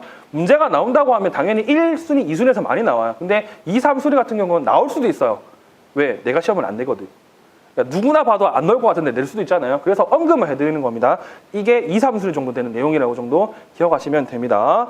자, 그리고 바로 다음 세 번째 수정체 홍탁을 보겠습니다. 수정체 같은 경우도 아까 말씀드렸듯이 빛의 굴절을 역할을 하는데요. 수정체 또한 투명한 모양으로 젤 모양으로 되어 있습니다. 그래서 수정체가 홍탁되어 나타나는 백내장은 태어날 때부터 나타날 수도 있고 여러 가지 질병으로 생길 수도 있다. 그래서 기억해야 될 건 수정체 홍탁은 백내장이구나 라고 생각하시면 좋을 것 같고, 맨 마지막 단락, 맨 마지막 줄에 보면 이렇게 표시되어 있습니다. 수정체를 제거한 후에 이를 대신할 수 있는 인공수정체를 삽입한다. 만약에 너무 많이 진행돼가지고 이게 치료할 수 없다 그러면 수정체를 제공해서 렌즈를 삽입해요. 요즘에는 이걸 많이 하고 있고요. 제가 알기로는 이거 의료보험도 돼요. 왜냐하면 60대, 70대 많이 나타나거든요. 집에 애완동물 좋아하시는 분들이 보면 고양이는 별로 그렇지 않은데 개 같은 경우는 10년 넘어가면요 애들이 눈 색깔이 하얘져요. 이게 다 백내장 때문에 그렇거든요. 걔네들도 이제 수술 같은 거 해줘야 됩니다. 왜? 그리고 걔네들 가만 놔둬놓으면 잘 안 보여서 그냥 이게 가다가 부딪혀요. 툭툭 안 보여서 그래요. 왜냐면 생각을 해주셔야죠. 10년이 넘었다 걔가 오늘 내일 하겠구나. 왜냐면 걔가 10년이면 사람 나이 60, 70이거든요. 요즘에 많이 살아도 20년 산대요 걔가. 그러면 그분들은 이제 진짜 소위 말해서 벽에 똥칠할 때까지 사시는 거거든요, 걔들이. 근데 그런 분들은 잘 안 보여, 눈이. 그래서 걔네들도 보면 하얗게, 뿌옇게 보이는데 딱 보면 아, 백내장이 있구나 라고 생각하시면 됩니다.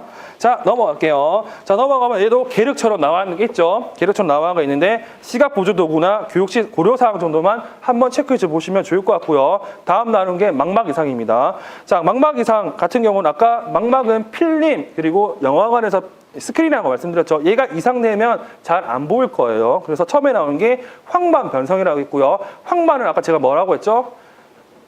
망막의 중심 부분, 노랗게 부분을 황반이라고 했고 얘가 바뀐대요. 변하는 성질, 그러니까 성질이 변했대요. 뭐가? 황반이. 이렇게 생각하시면 충분합니다. 자, 황반이란 카메라 필름에 해당하는 망막의 중심부를 얘기하고요. 얘가 변하잖아요. 그러면 아까 황반 어디라고 했죠? 망막의 중심 보니까 중심만 없어지는 거예요. 그냥 주변만 살아있는 거지. 스크린에서 주변만 살아있는 거지. 그래서 네 번째 줄에 보면 즉 주변 시야는 온전하게 남아있지만 중심 시야만이 상실되어 있다 정도는 기억하시면 좋을 것 같고, 그리고 다음 단락에서 맨 마지막 줄에 보면요. 이런 황반 변성과 기억해야 될 게 뭐냐. 황반 변성이 있는지 알아보기 위해서는 암슬러 그래프지를 사용해서 검사해 볼 수도 있다. 그러니까 이렇게 다 숨어 있어요. 여러분들이 보고 있는 그 패스워드나 이론선 다 숨어 있거든요. 근데 이걸 찾아내는 게 여러분들의 몫입니다. 왜? 이거 말고도 이렇게 숨어 있는 게 엄청 많거든. 근데 중요한 건 그런 게 더 나와요. 자, 그리고 다음에 당뇨망막병증이 있네요. 당뇨망막병증은요, 책마다 좀 표현이 틀립니다. 이 책에서는 당뇨망막병증이라고 되어 있고요. 정의는 복지대전 책에서는 당뇨병성 망막증이라고 표시되어 있습니다. 똑같은 말이라는 거 정도 좀 기억하시면 좋을 것 같고, 일단 당뇨가 있다고 하면 몸에 포도당이 많이 돌아다니고 있습니다. 이 포도당이 좋을 수도 있고 나쁠 수도 있는데요. 근데 이게 너무 많으면요, 어떤 일이 발생하느냐 하면 온몸의 혈관들을 만들기 시작합니다. 특히 모세혈관들을. 근데 아까 눈에 보면 모세혈관이 없이 있는 부분들 있잖아요. 각막도 그렇고 수정체도 그렇고 망막도 그렇고 다 모세혈관이 없어야 돼요. 얘네들은 다 원래. 근데 몸에 포도당이 많이 돌아다니니까 그냥 이런 데도 모세혈관을 뚫어냅니다. 뚫어내는데 그냥 뚫으면 관계없겠죠. 이번에 뭐 보시면 알겠지만 옆에 공사하는데 집 무너지고 그러잖아요. 똑같아요. 공사하고 있는데 망막이 무너지기 시작합니다. 그게 망막당뇨병증이라고 생각하시면 돼요. 됐죠? 그래서 이거 같은 경우는 막을 수 있어요. 공사 무너지는 거 보수할 수 있잖아요. 이렇게 벽 대가지고. 그렇게 하는 게 지금 당뇨망막병증 두 번째 단락의 첫 번째 줄에 있는 혈관 신생을 멈추게 하는 한 가지 기법은 레이저 광인고라는 거. 레이저로 이렇게 쏘아가지고요. 무너지는 걸 막는 거. 그리고 또 뭐가 있냐면 맨 마지막 줄 끝에 보면요. 뭐가 있냐면요. 초자체 절제술이라는 게 있습니다. 이 정도만 좀 기억하시면 좋을 것 같고요. 그 86페이지 망막 박리가 있습니다. 자, 박리, 뭐 피부과 가면 하시는 것도 있죠. 이게 박피, 박리 똑같은 뜻입니다. 다 떨어져낸다는 뜻이거든요. 다. 그러면 망막 박리는 망막이 떨어져 나가는 거예요. 어디서? 원래 망막이 어디 붙어 있냐면요. 중막에 맥락막에 붙어 있어야 돼요. 이거 나중에 다 설명할 건데 맥락막에 붙어 있는 게 떨어져요. 어느 이유라서 어떤 이유 있든지 떨어져 나가는 걸 망막 박리라고. 이렇게 된다고 하면 당연히 얘가 기능을 잘 못하겠죠. 자, 그래서 이렇게 됩니다. 망막이 그 밑에 색소 상피로부터 분리되는 상태다라는 정도는 기억하시면 좋을 것 같고, 그래서 네 번째 줄 끝에 보면요. 증상은 눈앞이 번쩍거리고 먼지 같은 물체가 보이는 경우가 있다. 이거 같은 경우에 이문증이라고 벌레가 돌아다닌다는 뜻이거든요. 이렇게 공부를 많이 하거나 스트레스 그리고 피곤하면 이런 증상이 보여요. 근데 자연스럽지만 이게 망막박리의 초기 증상일 수도 있다는 거. 초기 증상이 있다는 거. 그리고 망막박리는 대개 주변부에서 시작되므로 시야의 결손도 주변부에서 일어나고 박리가 진행되면 눈앞에 검은 잔만이 쳐 있는 것처럼 느끼게 된다. 자, 아까 제가 뭐라고 했죠? 망막의 중심이 황반이라고 했고 황반의 중심이 중심와라고 했습니다. 중심와 같은 경우는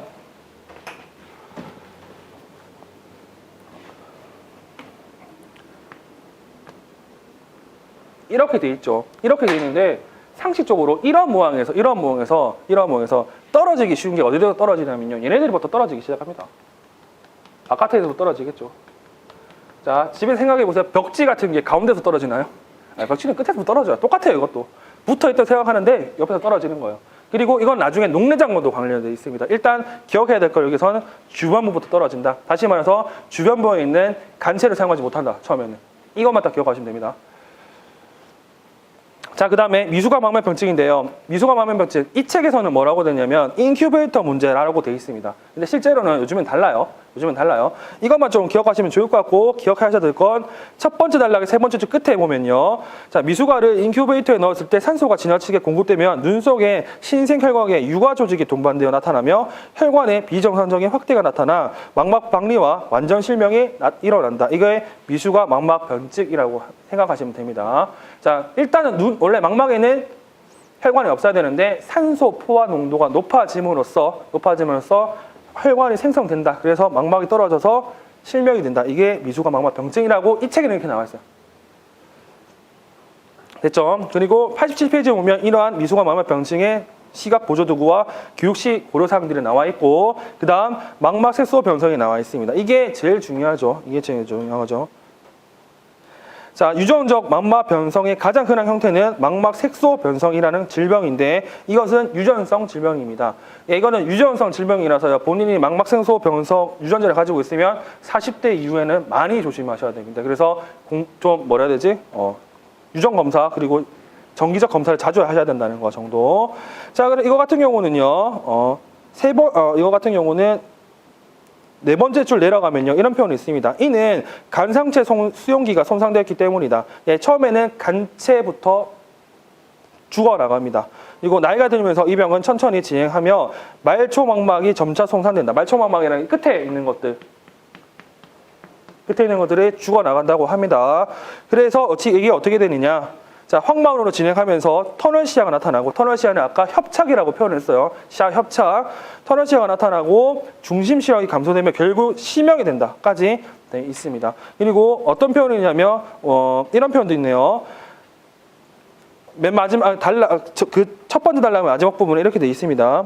자, 대부분 치료하기 어렵다. 농과 함께 망막색소 변성은 인한 시각장애를 동시에 보이는 아동은 어셔 증후군을 보이는 것으로 판단된다라는데, 어셔 증후군은 패스워드 할 때 좀 더 언급해 드리겠습니다. 일단 기억해야 될 건 농 플러스 망막색소 변성 플러스 정시지체까지 나타나면 어셔 증후군이라고 기억하시면 됩니다. 자, 그리고 치료법은 없대요. 그리고 유전 상담이 필요하다고 합니다. 그리고 기억해야 될 게 별표, 이건 시험에 자주 많이 나오는 거고요. 독서할 때는 국소 조명을 제공해 주며 주사와 추시 능력에 도움이 된다 이렇게 나와 있는데요. 자, 이때는 어떻게 이해하셔야 되냐면요. 결국에는 얘네 실명이 돼요. 근데 중간 단계가 있을 거 아니야. 중간 단계가 언제냐면 간체만 죽었을 때, 협착만 돼 있을 때 단계는 이렇게 독서할 때 국소 조명을 제공해 주면 되고요. 그리고 주사, 영어로 스케일링하고 주시, 트레이싱 이렇게 얘기하는데, 주사는 말 그대로 전체 보는, 이렇게 전체로 볼 수 있는 능력. 그리고 추시 같은 경우는 움직이지 않는, 정지되어 있는 것의 물체를 따라서 보는 능력을 추시라고 하는데, 이런 것들이 도움이 된다고 합니다. 왜? 시야가 좁기 때문에. 얘는 다 시야와 관련된 기술이거든요. 주사와 추시 같은 경우는. 그렇게만 연결해서 기억하시면 돼요. 자, 그리고 88페이지 가면 첫 번째 단락의 맨 마지막 진행성 진앙이므로 점자를 익히도록 한다 정도까지 기억하시면 좋겠습니다. 자, 그리고 그 밑에 보면 레벨의 선천수 흑내장이 있는데 뭐야? 이거 망막색소 변성 아니야? 이렇게 얘기할 수 있는데 이 망막색소 변성의 뭐 변형 또는 유형이라고 생각하시고요. 이거는 명칭 정도만 좀 기억하시면 좋겠습니다. 자, 그리고 다섯 번째 외양근의 이상이 나오고요. 외양근의 같은 경우는 아까 얘기했듯이 사시와 안구진탕과 관련되어 있습니다. 그 내용들이 지금 89쪽에 이렇게 나와 있고요. 그리고 여섯 번째 시신경 이상이 있네요. 자, 시신경 이상. 자, 시신경은 첫 번째 나오는 게 바로 녹내장이 나옵니다.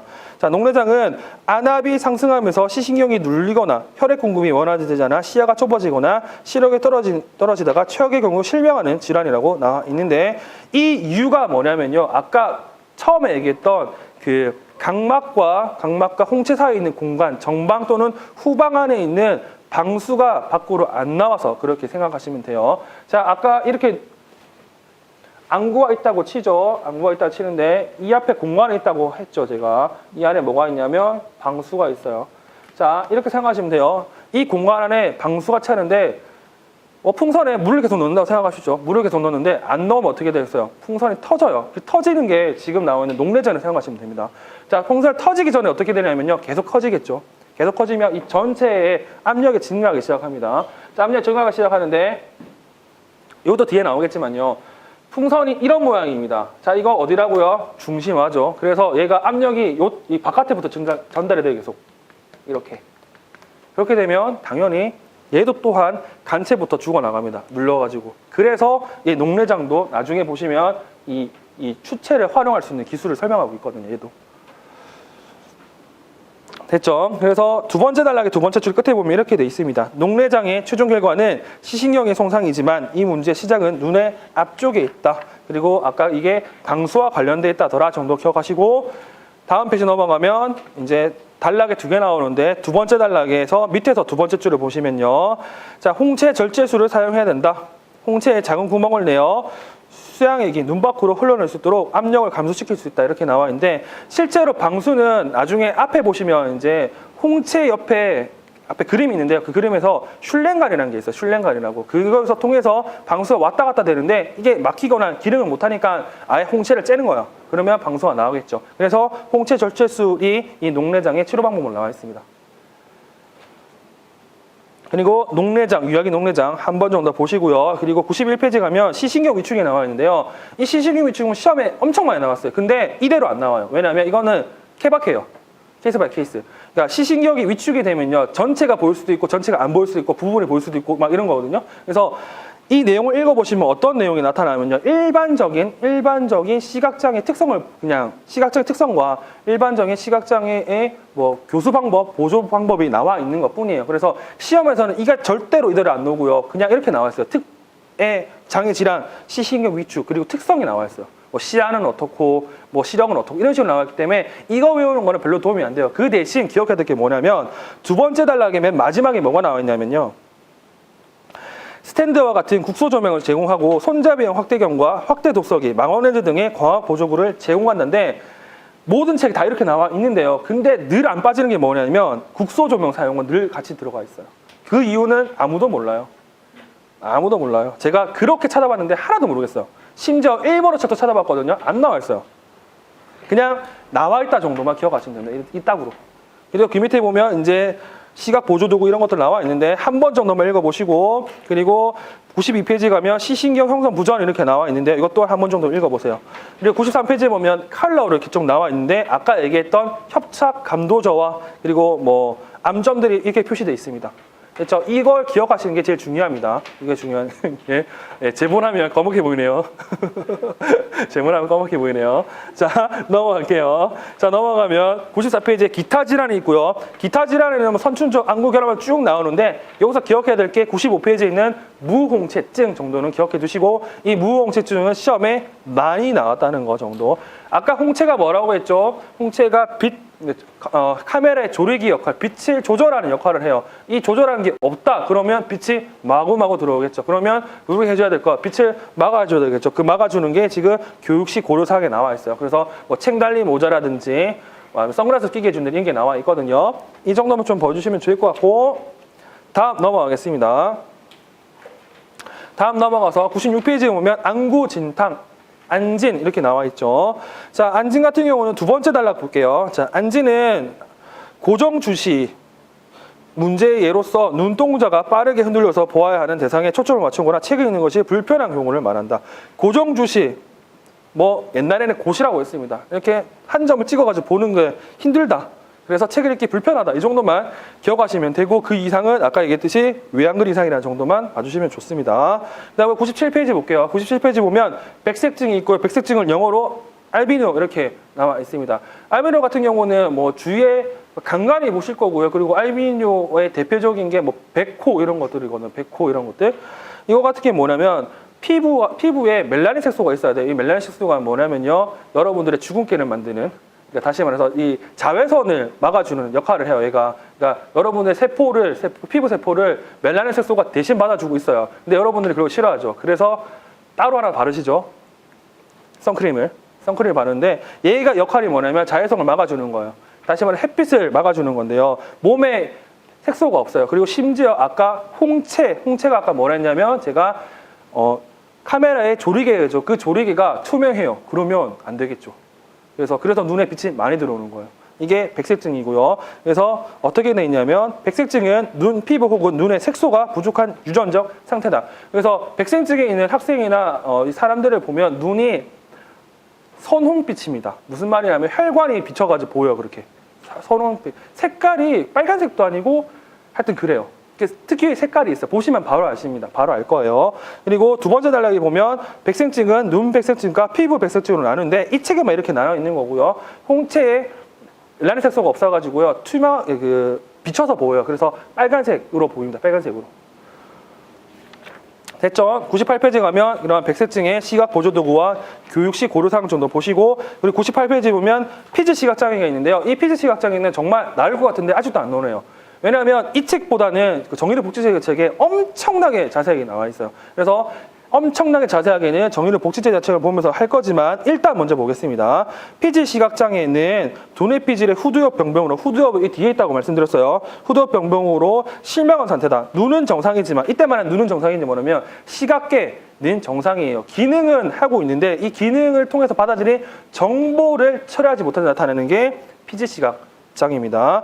자, 눈은 정상이지만 뇌를 받아들이는 정보를 적절하게 처리할 수 없다. 안구 모양은 정상이고 빛에 대한 동공반사와 안저도 정상 상태이다. 동공반사는 이거죠. 빛을 주면 이렇게 되거든요. 그래서 사람이 쓰러져 있다. 그러면 바로 확인하잖아요. 뺨을 때리고 눈을 벌려서 빛을 쏘아보죠. 그러면 이게 움직이면요, 뇌가 살아있다는 뜻이거든요. 만약에 안 움직였다 그러면 뇌가 죽었다는 뜻이거든요. 그거는. 그래서 이런 거는 정상인데 빛을 원하든 잘 못 본대요. 자, 그래서 이런 표현도 있습니다. 주변 시가 중심 시보다 더 좋아서 머리를 돌려서 대상을 보지만 시기의 변화가 심하며 시각 집중 시간이 짧고 감각적으로 빛을 응시하는 특징이 있다. 근데 이 책에만 이렇게 돼 있어요. 다른 책은 또 다르게 되어 있습니다. 그거는 내일 보여드릴 거고요. 근데 밑에 있는 것 중에 신기한 게 있습니다. 자, 특별한 교육 방법으로는 구체물의 다감각적 학습 경험과 단순하면서 일관성이 있는 교수 방법, 빨간색과 노란색을 사용한 교수 자료를 사용한다 했는데 기억해둘 게 빨간색과 노란색인데요. 왜 빨간색과 노란색을 사용하는 건 내일 말씀드리겠습니다. 내일 책에 나와 있어요. 단순히 여기는 이렇게밖에 안 나와 있습니다. 단순히. 근데 이거는 이렇게는 안 될 것 같고요. 일단 이 정도 보시고, 그다음에 이제 99페이지 보면 시각장애 원인과 기능별 의미가 쭉 나와 있는데 100페이지 보면 박스가 이렇게 나와 있고, 이 박스는 10년 동안 한 번도 안 나왔습니다. 여기서는. 그래서 이런 거는 그냥 있구나 하고 넘어가시면 되고, 101페이지도 마찬가지고요.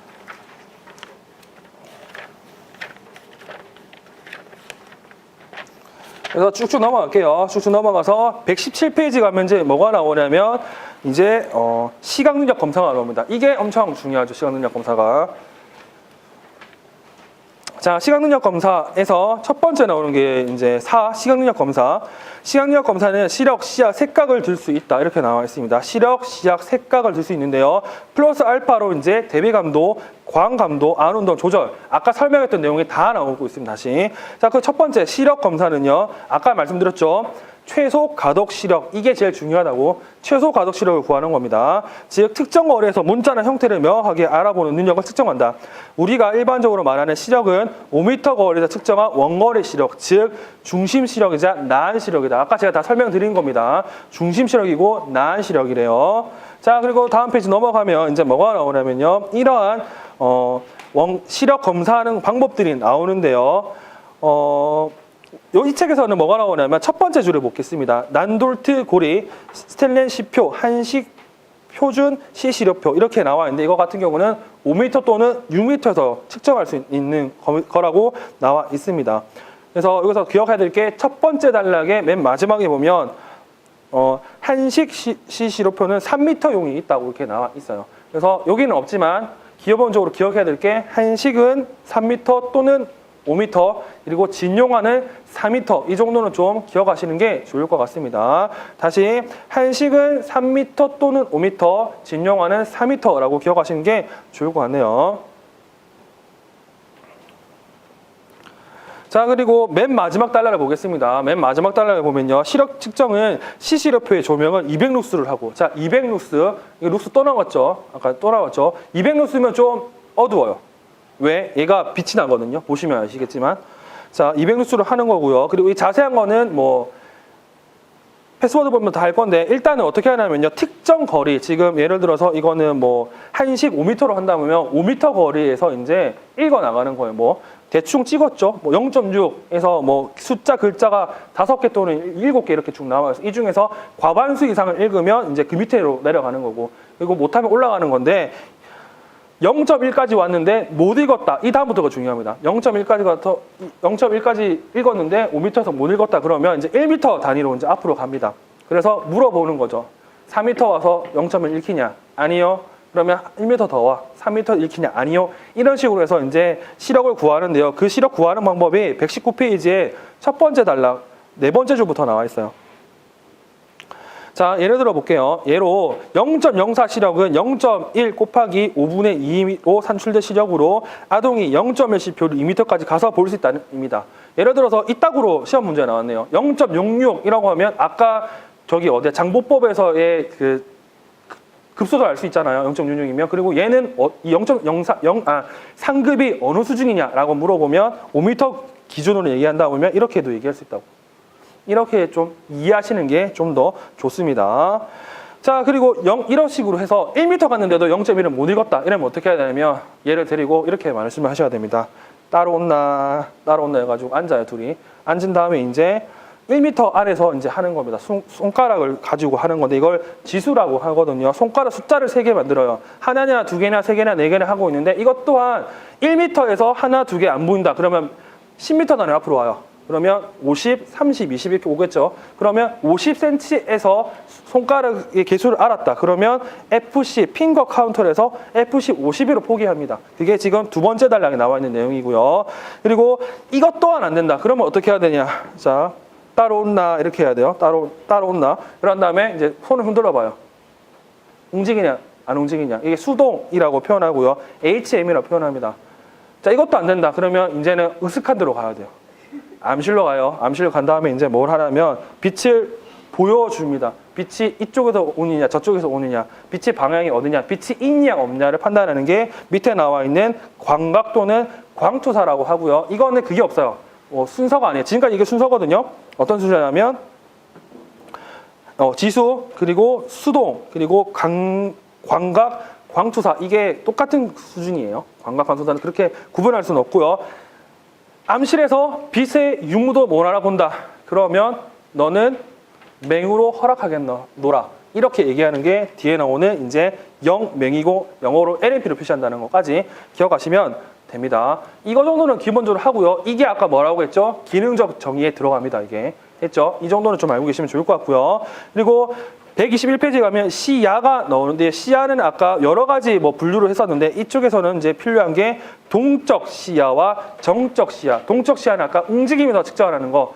그리고 정적은 가만히 있는 상태에서 측정하는 건데 이 책에서는 이렇게 돼 있어요. 동적 시야 측정은 골드만으로 한다. 나와 있습니다. 이 정도는 좀 기억하시는 게 좋을 것 같습니다. 그리고 정적 시야는 자동 시야계 검사라는 거. 이게 지금마다 다 틀려요. 시야 검사가 조금씩 다 틀린데 이 책에서는 이렇게 나온다는 정도는 좀 기억하시고 그 밑에 보면 색각이 있고요. 색각 같은 경우는 뭐 아까 여러분들이 하실 겁니다. 이상한 책을 보여줘요. 책을 보여주는데 숫자도 보이는 것 같고 이렇게 그림도 보이는 것 같고 읽어보라고 합니다. 읽어보면 끝이에요. 그래서 기억해야 될 게 이제 세 번째 단락, 맨 마지막 단락에서 자, 색각 이상을 검사할 때는 500룩스 이상의 충분한 자연 관성 조명이 필요하고 자, 색각은 500룩스였고요. 아까 시력 검사는 200룩스였어요. 좀 차이가 납니다. 그것까지도 기억하셔야 돼요, 문제는. 자, 그리고 세 번째 줄을 볼게요. 세 번째 줄 끝에 보면요. 자, 피검자 전방 약 75cm 거리에서 시선이 수직이 되도록 숫자표를 한 장씩 제시하고 아래비아 숫자는 3초 이내에서 바로 읽고 곡선은 10초 이내로 바로 그리면 정답으로 강조한다. 자, 75cm 엄청 가까워요. 1m도 안 되는 거리에서 책을 보여주고요. 그 다음에 한 장씩 보여줍니다. 이 숫자 뭐야? 3초를 세요. 숫자는 3초, 그리고 곡선은 10초 이내. 이걸 대답하면 너는 색각이 아니구나 라고 얘기할 수 있고 한 장 더 넘기면 이렇게 그 색각 검사표가 나오는데 여기서 읽히면 안 되는 게 하나가 있습니다. 만약에 그것까지 읽힌다 그러면 색각입니다. 이게 뭐냐면 왼쪽에 있는 밑에 있는 게 읽히잖아. 이거는 색각이에요. 이게 숫자로 읽히잖아. 그럼 그분은 색각입니다. 아닌 척 하지 마세요. 보여요, 표정에서. 보이는데 이런 분들이 있어요, 지금. 일단은 이런 게 색각 검사라는 것 정도 좀 기억하시고요. 그리고 123쪽을 보겠습니다. 123쪽은 대비감도. 아까 대비감도 뭐라고 했죠? 뭐 배경과 물체 간의 색깔의 차이 이렇게 얘기했고 이거를 뭐 시력의 질이라고 표현했는데 이 책에서는 대비감도는 밝음과 어둠의 비율을 말한다. 이쪽에는 그렇게 표현되어 있습니다. 이쪽에서는. 자, 그리고 두 번째 단락. 아까 제가 눈무심이 2번 나온다고 했는데 여기서는 또 다른 표현이 돼 있어요. 백내장 같은 매체 현상이 있을 때 눈 안에서 빛이 산란되고 망막에서 대비감도가 저하되어 나타나는 증상이 눈부심이다. 앞에는 이렇게 안 됐습니다. 앞에는 어떻게 돼 있냐면 밝은 빛이 있을 때라는 표현이 있고 이 책에서는 뭐라고 했냐면 매체 현상이 있을 때 눈부심이 있다. 그래서 정의를 복지제 책에서는 이 눈부심을 2개로 설명하고 있어요. 지금과 전 거를. 그래서 일단 다르다는 거. 앞 내용과 뒷 내용이 다르고 이 정리된 내용이 정의는 복지적인 책이 있다는 것까지 기억하시면 됩니다. 됐죠? 그리고 광감도나 안운동은 그닥이고 넘어갈게요. 자, 그리고 드디어 제2부입니다. 제2부 시각장애 아동의 발달과 평가인데요. 이건 아까 제가 말씀드렸듯이 참 그래요. 참 그래요. 그래서 제가 나중에 한 번 더 알려드리겠습니다만 먼저 봐야 될 건 어디 봐야 되냐면요.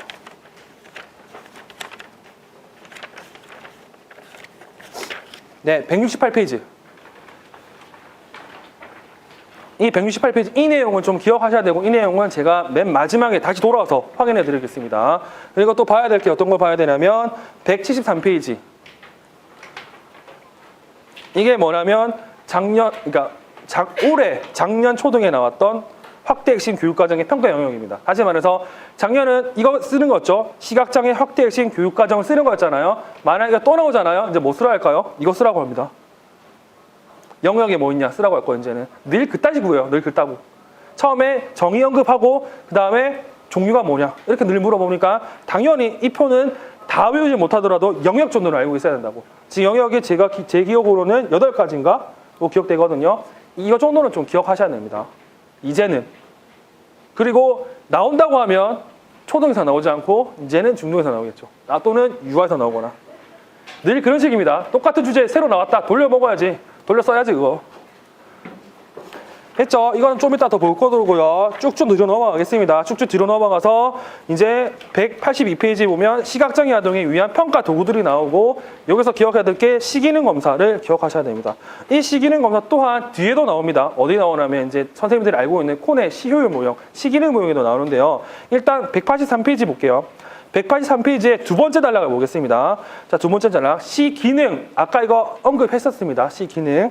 자, 시기능이란 과제를 수행하는 데 있어서 시각을 활용하는 능력을 얘기한다. 자, 내가 시각은 가지고 있어요. 시각은 가지고 있는데 사용하지 못하는 거죠. 이거 똑같아요. 여러분들이 이렇게 얘기하면 상처받겠지. 여러분들이 내용 책표를 열심히 외웠어요. 못 쓰는 거와 똑같습니다. 시험에서.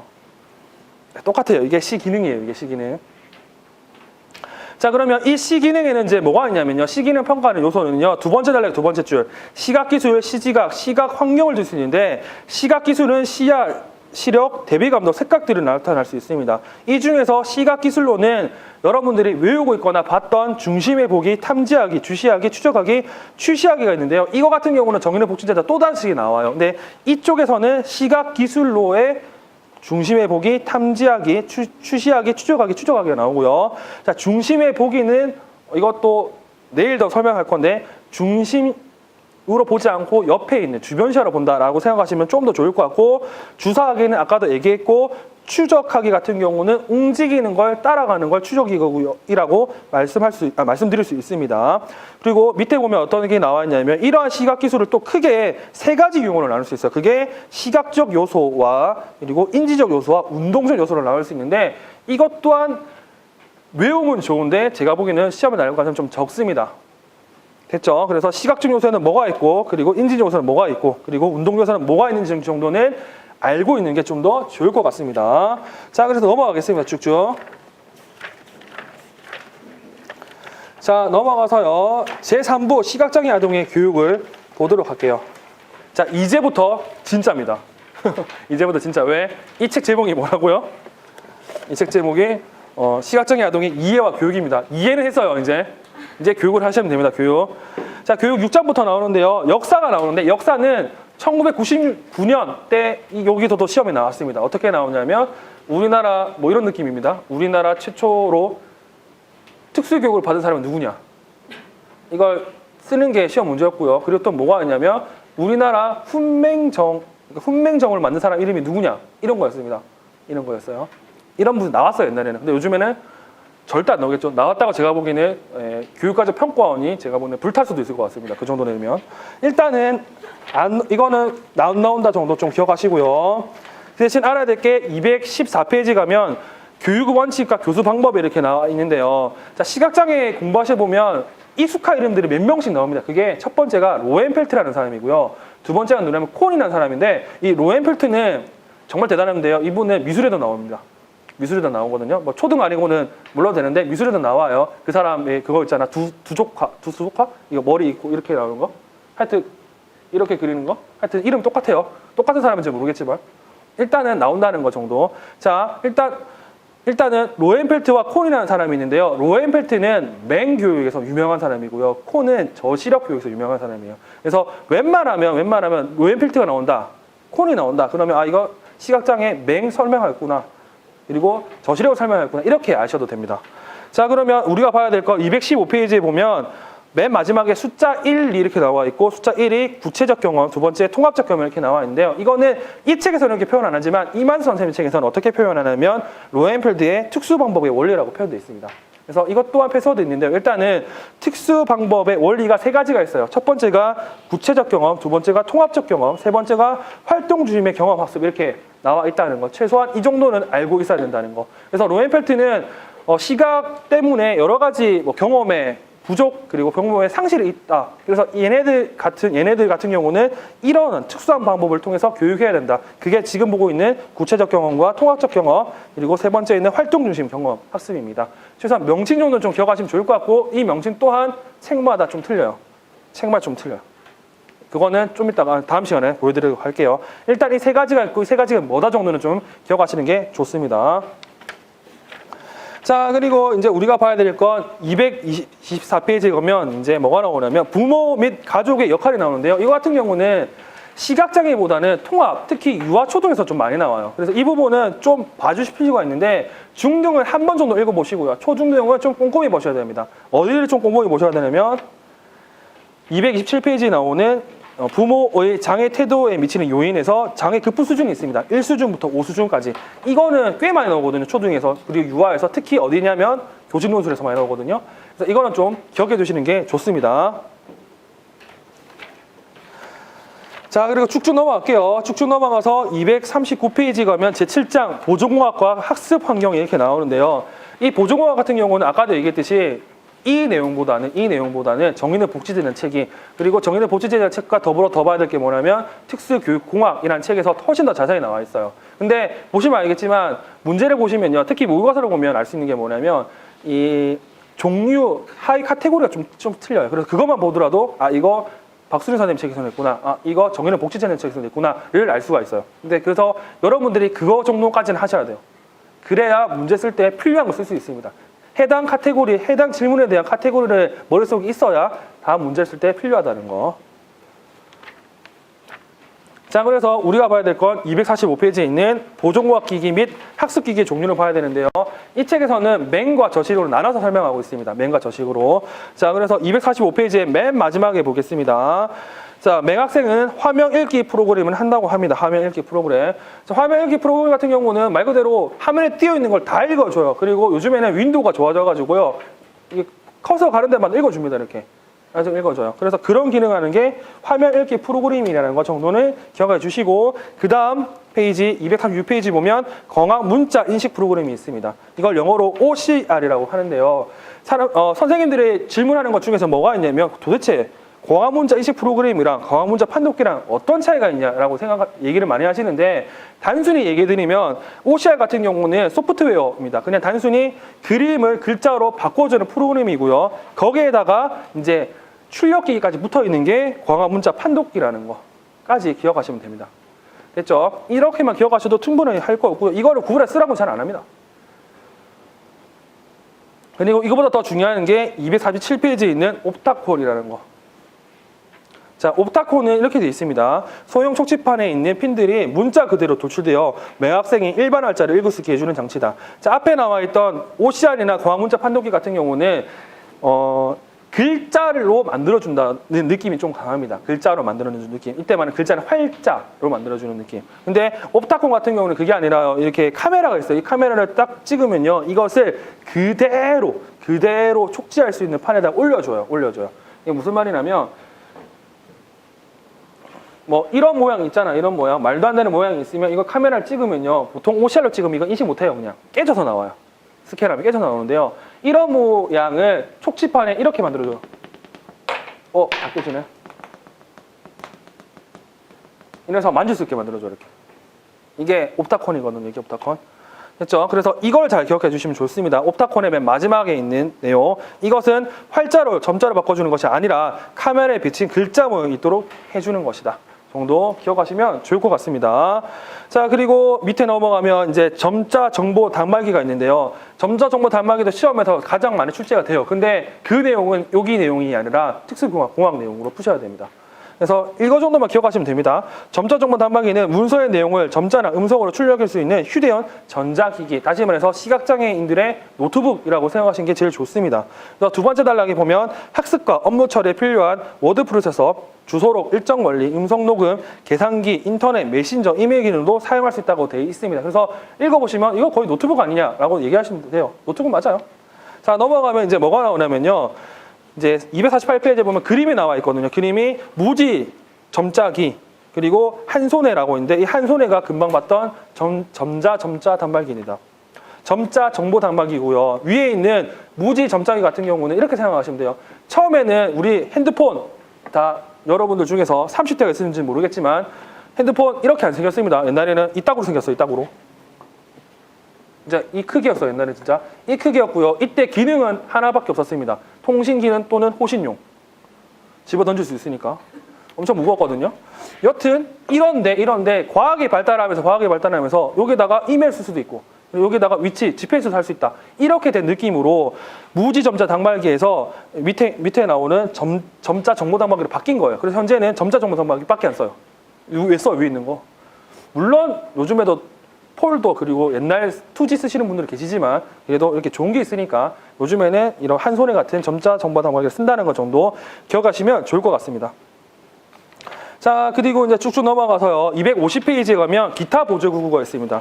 기타 보조도구에는 맹학생을 위한 수학적인 보조도구로 주판과 음성 전자 계산기가 있는데요. 이거는 뭐 여기서 주판은 이제는 거의 안 쓰고 음성 전자기는 좀 쓰겠죠. 그리고 음성 전자기는 나중에 수학과 관련돼 있으니까 거기서 좀 보도록 하겠습니다. 그리고 맨 마지막에 보면요, 이런 게 있어요. 이외에 점자 막대자, 줄자, 점자 타이머, 점자 시계, 점자 나침반 등 촉각을 활용한 맹학생 보조로 사고된다 이렇게 나와 있는데, 이걸 알려주는 이유는 이것 또한 기출된 적이 있으니까.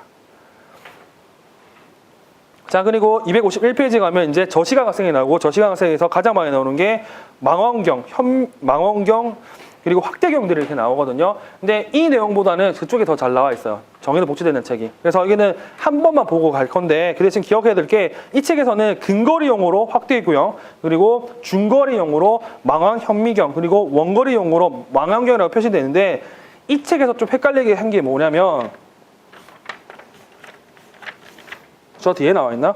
뭐냐면 뒤에 보면 또 나오거든요. 근데 그 책에서는 이렇게 돼 있어요. 망원경은 근거리 또는 원거리로 표시되어 있거든요. 근데 무시하고 그냥 원거리라고 생각하시면 됩니다. 자, 뒤로 넘어갈게요. 뒤로 넘어가면 학습 환경이 이렇게 나와 있고요. 이 학습 환경 같은 경우는 시험에 엄청 많이 나왔습니다. 선생님들 보시면 아시겠지만요. 일단은 252페이지 가면 첫 번째 줄 시각장애 학생의 저시각과 맹으로 구분해서 학습 환경을 조성한다. 중요한 건 저시각과 맹으로 구분해서 학습 환경을 조성한다는 게 더 중요하고요. 그 밑에 보면 이제 박스로 가가지고 일반 학급 교사가 할 일이 쭉 나와 있는데, 이거 같은 경우는 절대 시험에는 안 나와요. 근데 모의고사들은 집중이 많이 돼서 한 번 정도만 읽어보시고요. 선생님들이 기억해야 될 건 한 장 뒤에 있는 1부터 나오는 자리 배치부터 나오는 내용은 다 기억하셔야 됩니다. 이것 또한 패스워드 다 있습니다만 여기 이렇게 나와 있다는 거, 이 책에 나와 있다는 거 정도를 기억하시면 좋을 것 같습니다. 이거는 무조건 시험에 나왔고요. 또 나올 거예요. 그래서 254페이지 1 자리 배치부터 좀 보도록 할게요. 물론 다 읽지는 못하지만 이거 다 나온다는 거, 그래서 다 암기를 하고 있어야 됩니다. 첫 번째 자리 배치에서 첫 번째 점, 학생의 출입문, 교사 책상, 칠판에 가장 가까운 자리에 배치한다. 그래서 보통은 앞문에서 문 쪽에 배치를 합니다. 이쪽에. 앞문이 여기 있으면 여기 배치합니다. 됐죠? 두 번째 점, 교사가 창문 앞에 있으면 햇빛으로 인해 불명확하게 보기 어렵다. 교사는 시범을 보이거나 설명할 때 창문 쪽을 피한다. 왜? 햇빛이 있으면 눈부심이 생기잖아요. 그래서 그쪽은 피한다고 나와 있고요. 그리고 맨 마지막 점을 보면 아동의 자리에 보조 조명을 제공할 수 있다. 자, 높은 조도가 필요한 학생이 있고 낮은 조도가 필요한 학생이 있어요. 근데 그 때문에 불을 다 껐다, 불을 다 켰다 이건 아니잖아요. 적정한 조도를 해놓고 필요하게 써라 라는 말이고요. 두 번째, 칠판과 화이트보드 사용을 보겠습니다. 칠판과 화이트보드는 말 그대로 광택이 있으면 눈부심이 생겨요. 그래서 첫 번째 점의 두 번째 줄에 보면 무광의 칠판을 사용하여 판서 내용을 잘 볼 수 있도록 한다 정도는 좀 기억해 주시고, 그리고 세 번째 점, 수업 전에 판서할 내용을 미리 확대 유인물이나 점자물로 만들어준다. 미리 보여준다는 거. 그리고 네 번째 점, 판서한 내용을 읽어준다. 까지 기억하시면 좋을 것 같습니다. 그리고 225페이지의 첫 번째 점인 분필이나 마커의 색은 칠판이나 화이트보드 색과 대비가 잘 되는 것으로 선택한다. 그래서 이렇게 쓰는 거예요. 이게 대비가 제일 잘 돼요. 멀리서 볼 수 있거든요. 멀리서 볼 수 있거든요. 그러니까 흰색 바탕에 검은색 글씨보다는 이런 검은색 바탕에 흰색이 가장 잘 보여요. 대비가 잘 돼서. 그래서 이런 딱으로 쓰는 겁니다. 이 딱으로. 자, 그리고 3번 이동권 확보. 이동권 확보는 두 번째 점을 볼게요. 출입문은 완전히 닫아두거나 열어놓아서 다치지 않도록 배려한다. 문이 반쯤 열려있으면 모서리에 부딪혀 다칠 수도 있다. 네, 정말 아픕니다. 다치면. 나중에 보행 때도 얘기했지만요. 보행에서 가장 무서운 게, 그러니까 시각장애 그 보행 때 가장 무서운 게 볼라드예요. 볼라드가 뭐냐면 이렇게 차들을 못 들어오게 이렇게 길바닥에 이렇게 세워놓은 돌덩이가 있거든요. 그거 진짜 아파요. 그리고 심지어 시각장애 아닌 분들도 자주 걸려 넘어집니다. 제가 매매 알고 있어요. 여기서 잘 넘어지는 분도 있어요. 근데 하여튼 그거 엄청 위험하고 그런 느낌으로 보시면 됩니다. 이거는. 자, 그리고 4번 학습도움 활동을 보겠습니다. 학습도움 활동 같은 경우는 다 중요하지만 6번째 점을 볼게요. 시각장애 학생을 떠나야 할 경우에는 가기 전에 미리 알려준다. 예, 이거 안 해주면 민망한 상황이 발생합니다. 민망한 상황이 발생해요. 그래서 누구야? 나 갈 거야. 선생님 갈게. 얘기해 주셔야 맞고요. 다음 넘어갈게요. 다음 넘어가서 256페이지에 학습 자료, 5학습 자료를 보겠습니다. 학습 자료에서 물론 다 중요한데 그 중에서도 밑에서 두 번째 점, 그리고 맨 밑에 있는 점을 볼게요. 자, 밑에서 두 번째 점, 촉각본을 만들어 도표와 지도 등에 확대 복사하여 제공하거나 손으로 만질 수 있도록 해준다. 네, 다른 걸로 확대해 주거나 아니면 촉각조로 바꿔줘라 이라는 말이고요. 맨 마지막 점, 그래픽 확대가 도움이 되지 않는 경우에는 그래픽의 내용을 말로 설명해 주거나 글로 정리해 준다. 중요한 건 여긴 없지만 실제로는 어떻게 해야 되냐면 이해한 걸 읽어줘야 됩니다. 내가 내 말로. 그래픽을 다 읽어주고 다 읽어주는 게 아니라 해석해가지고 알려줘야 돼요. 무슨 말이냐면 이거 이렇게 있잖아.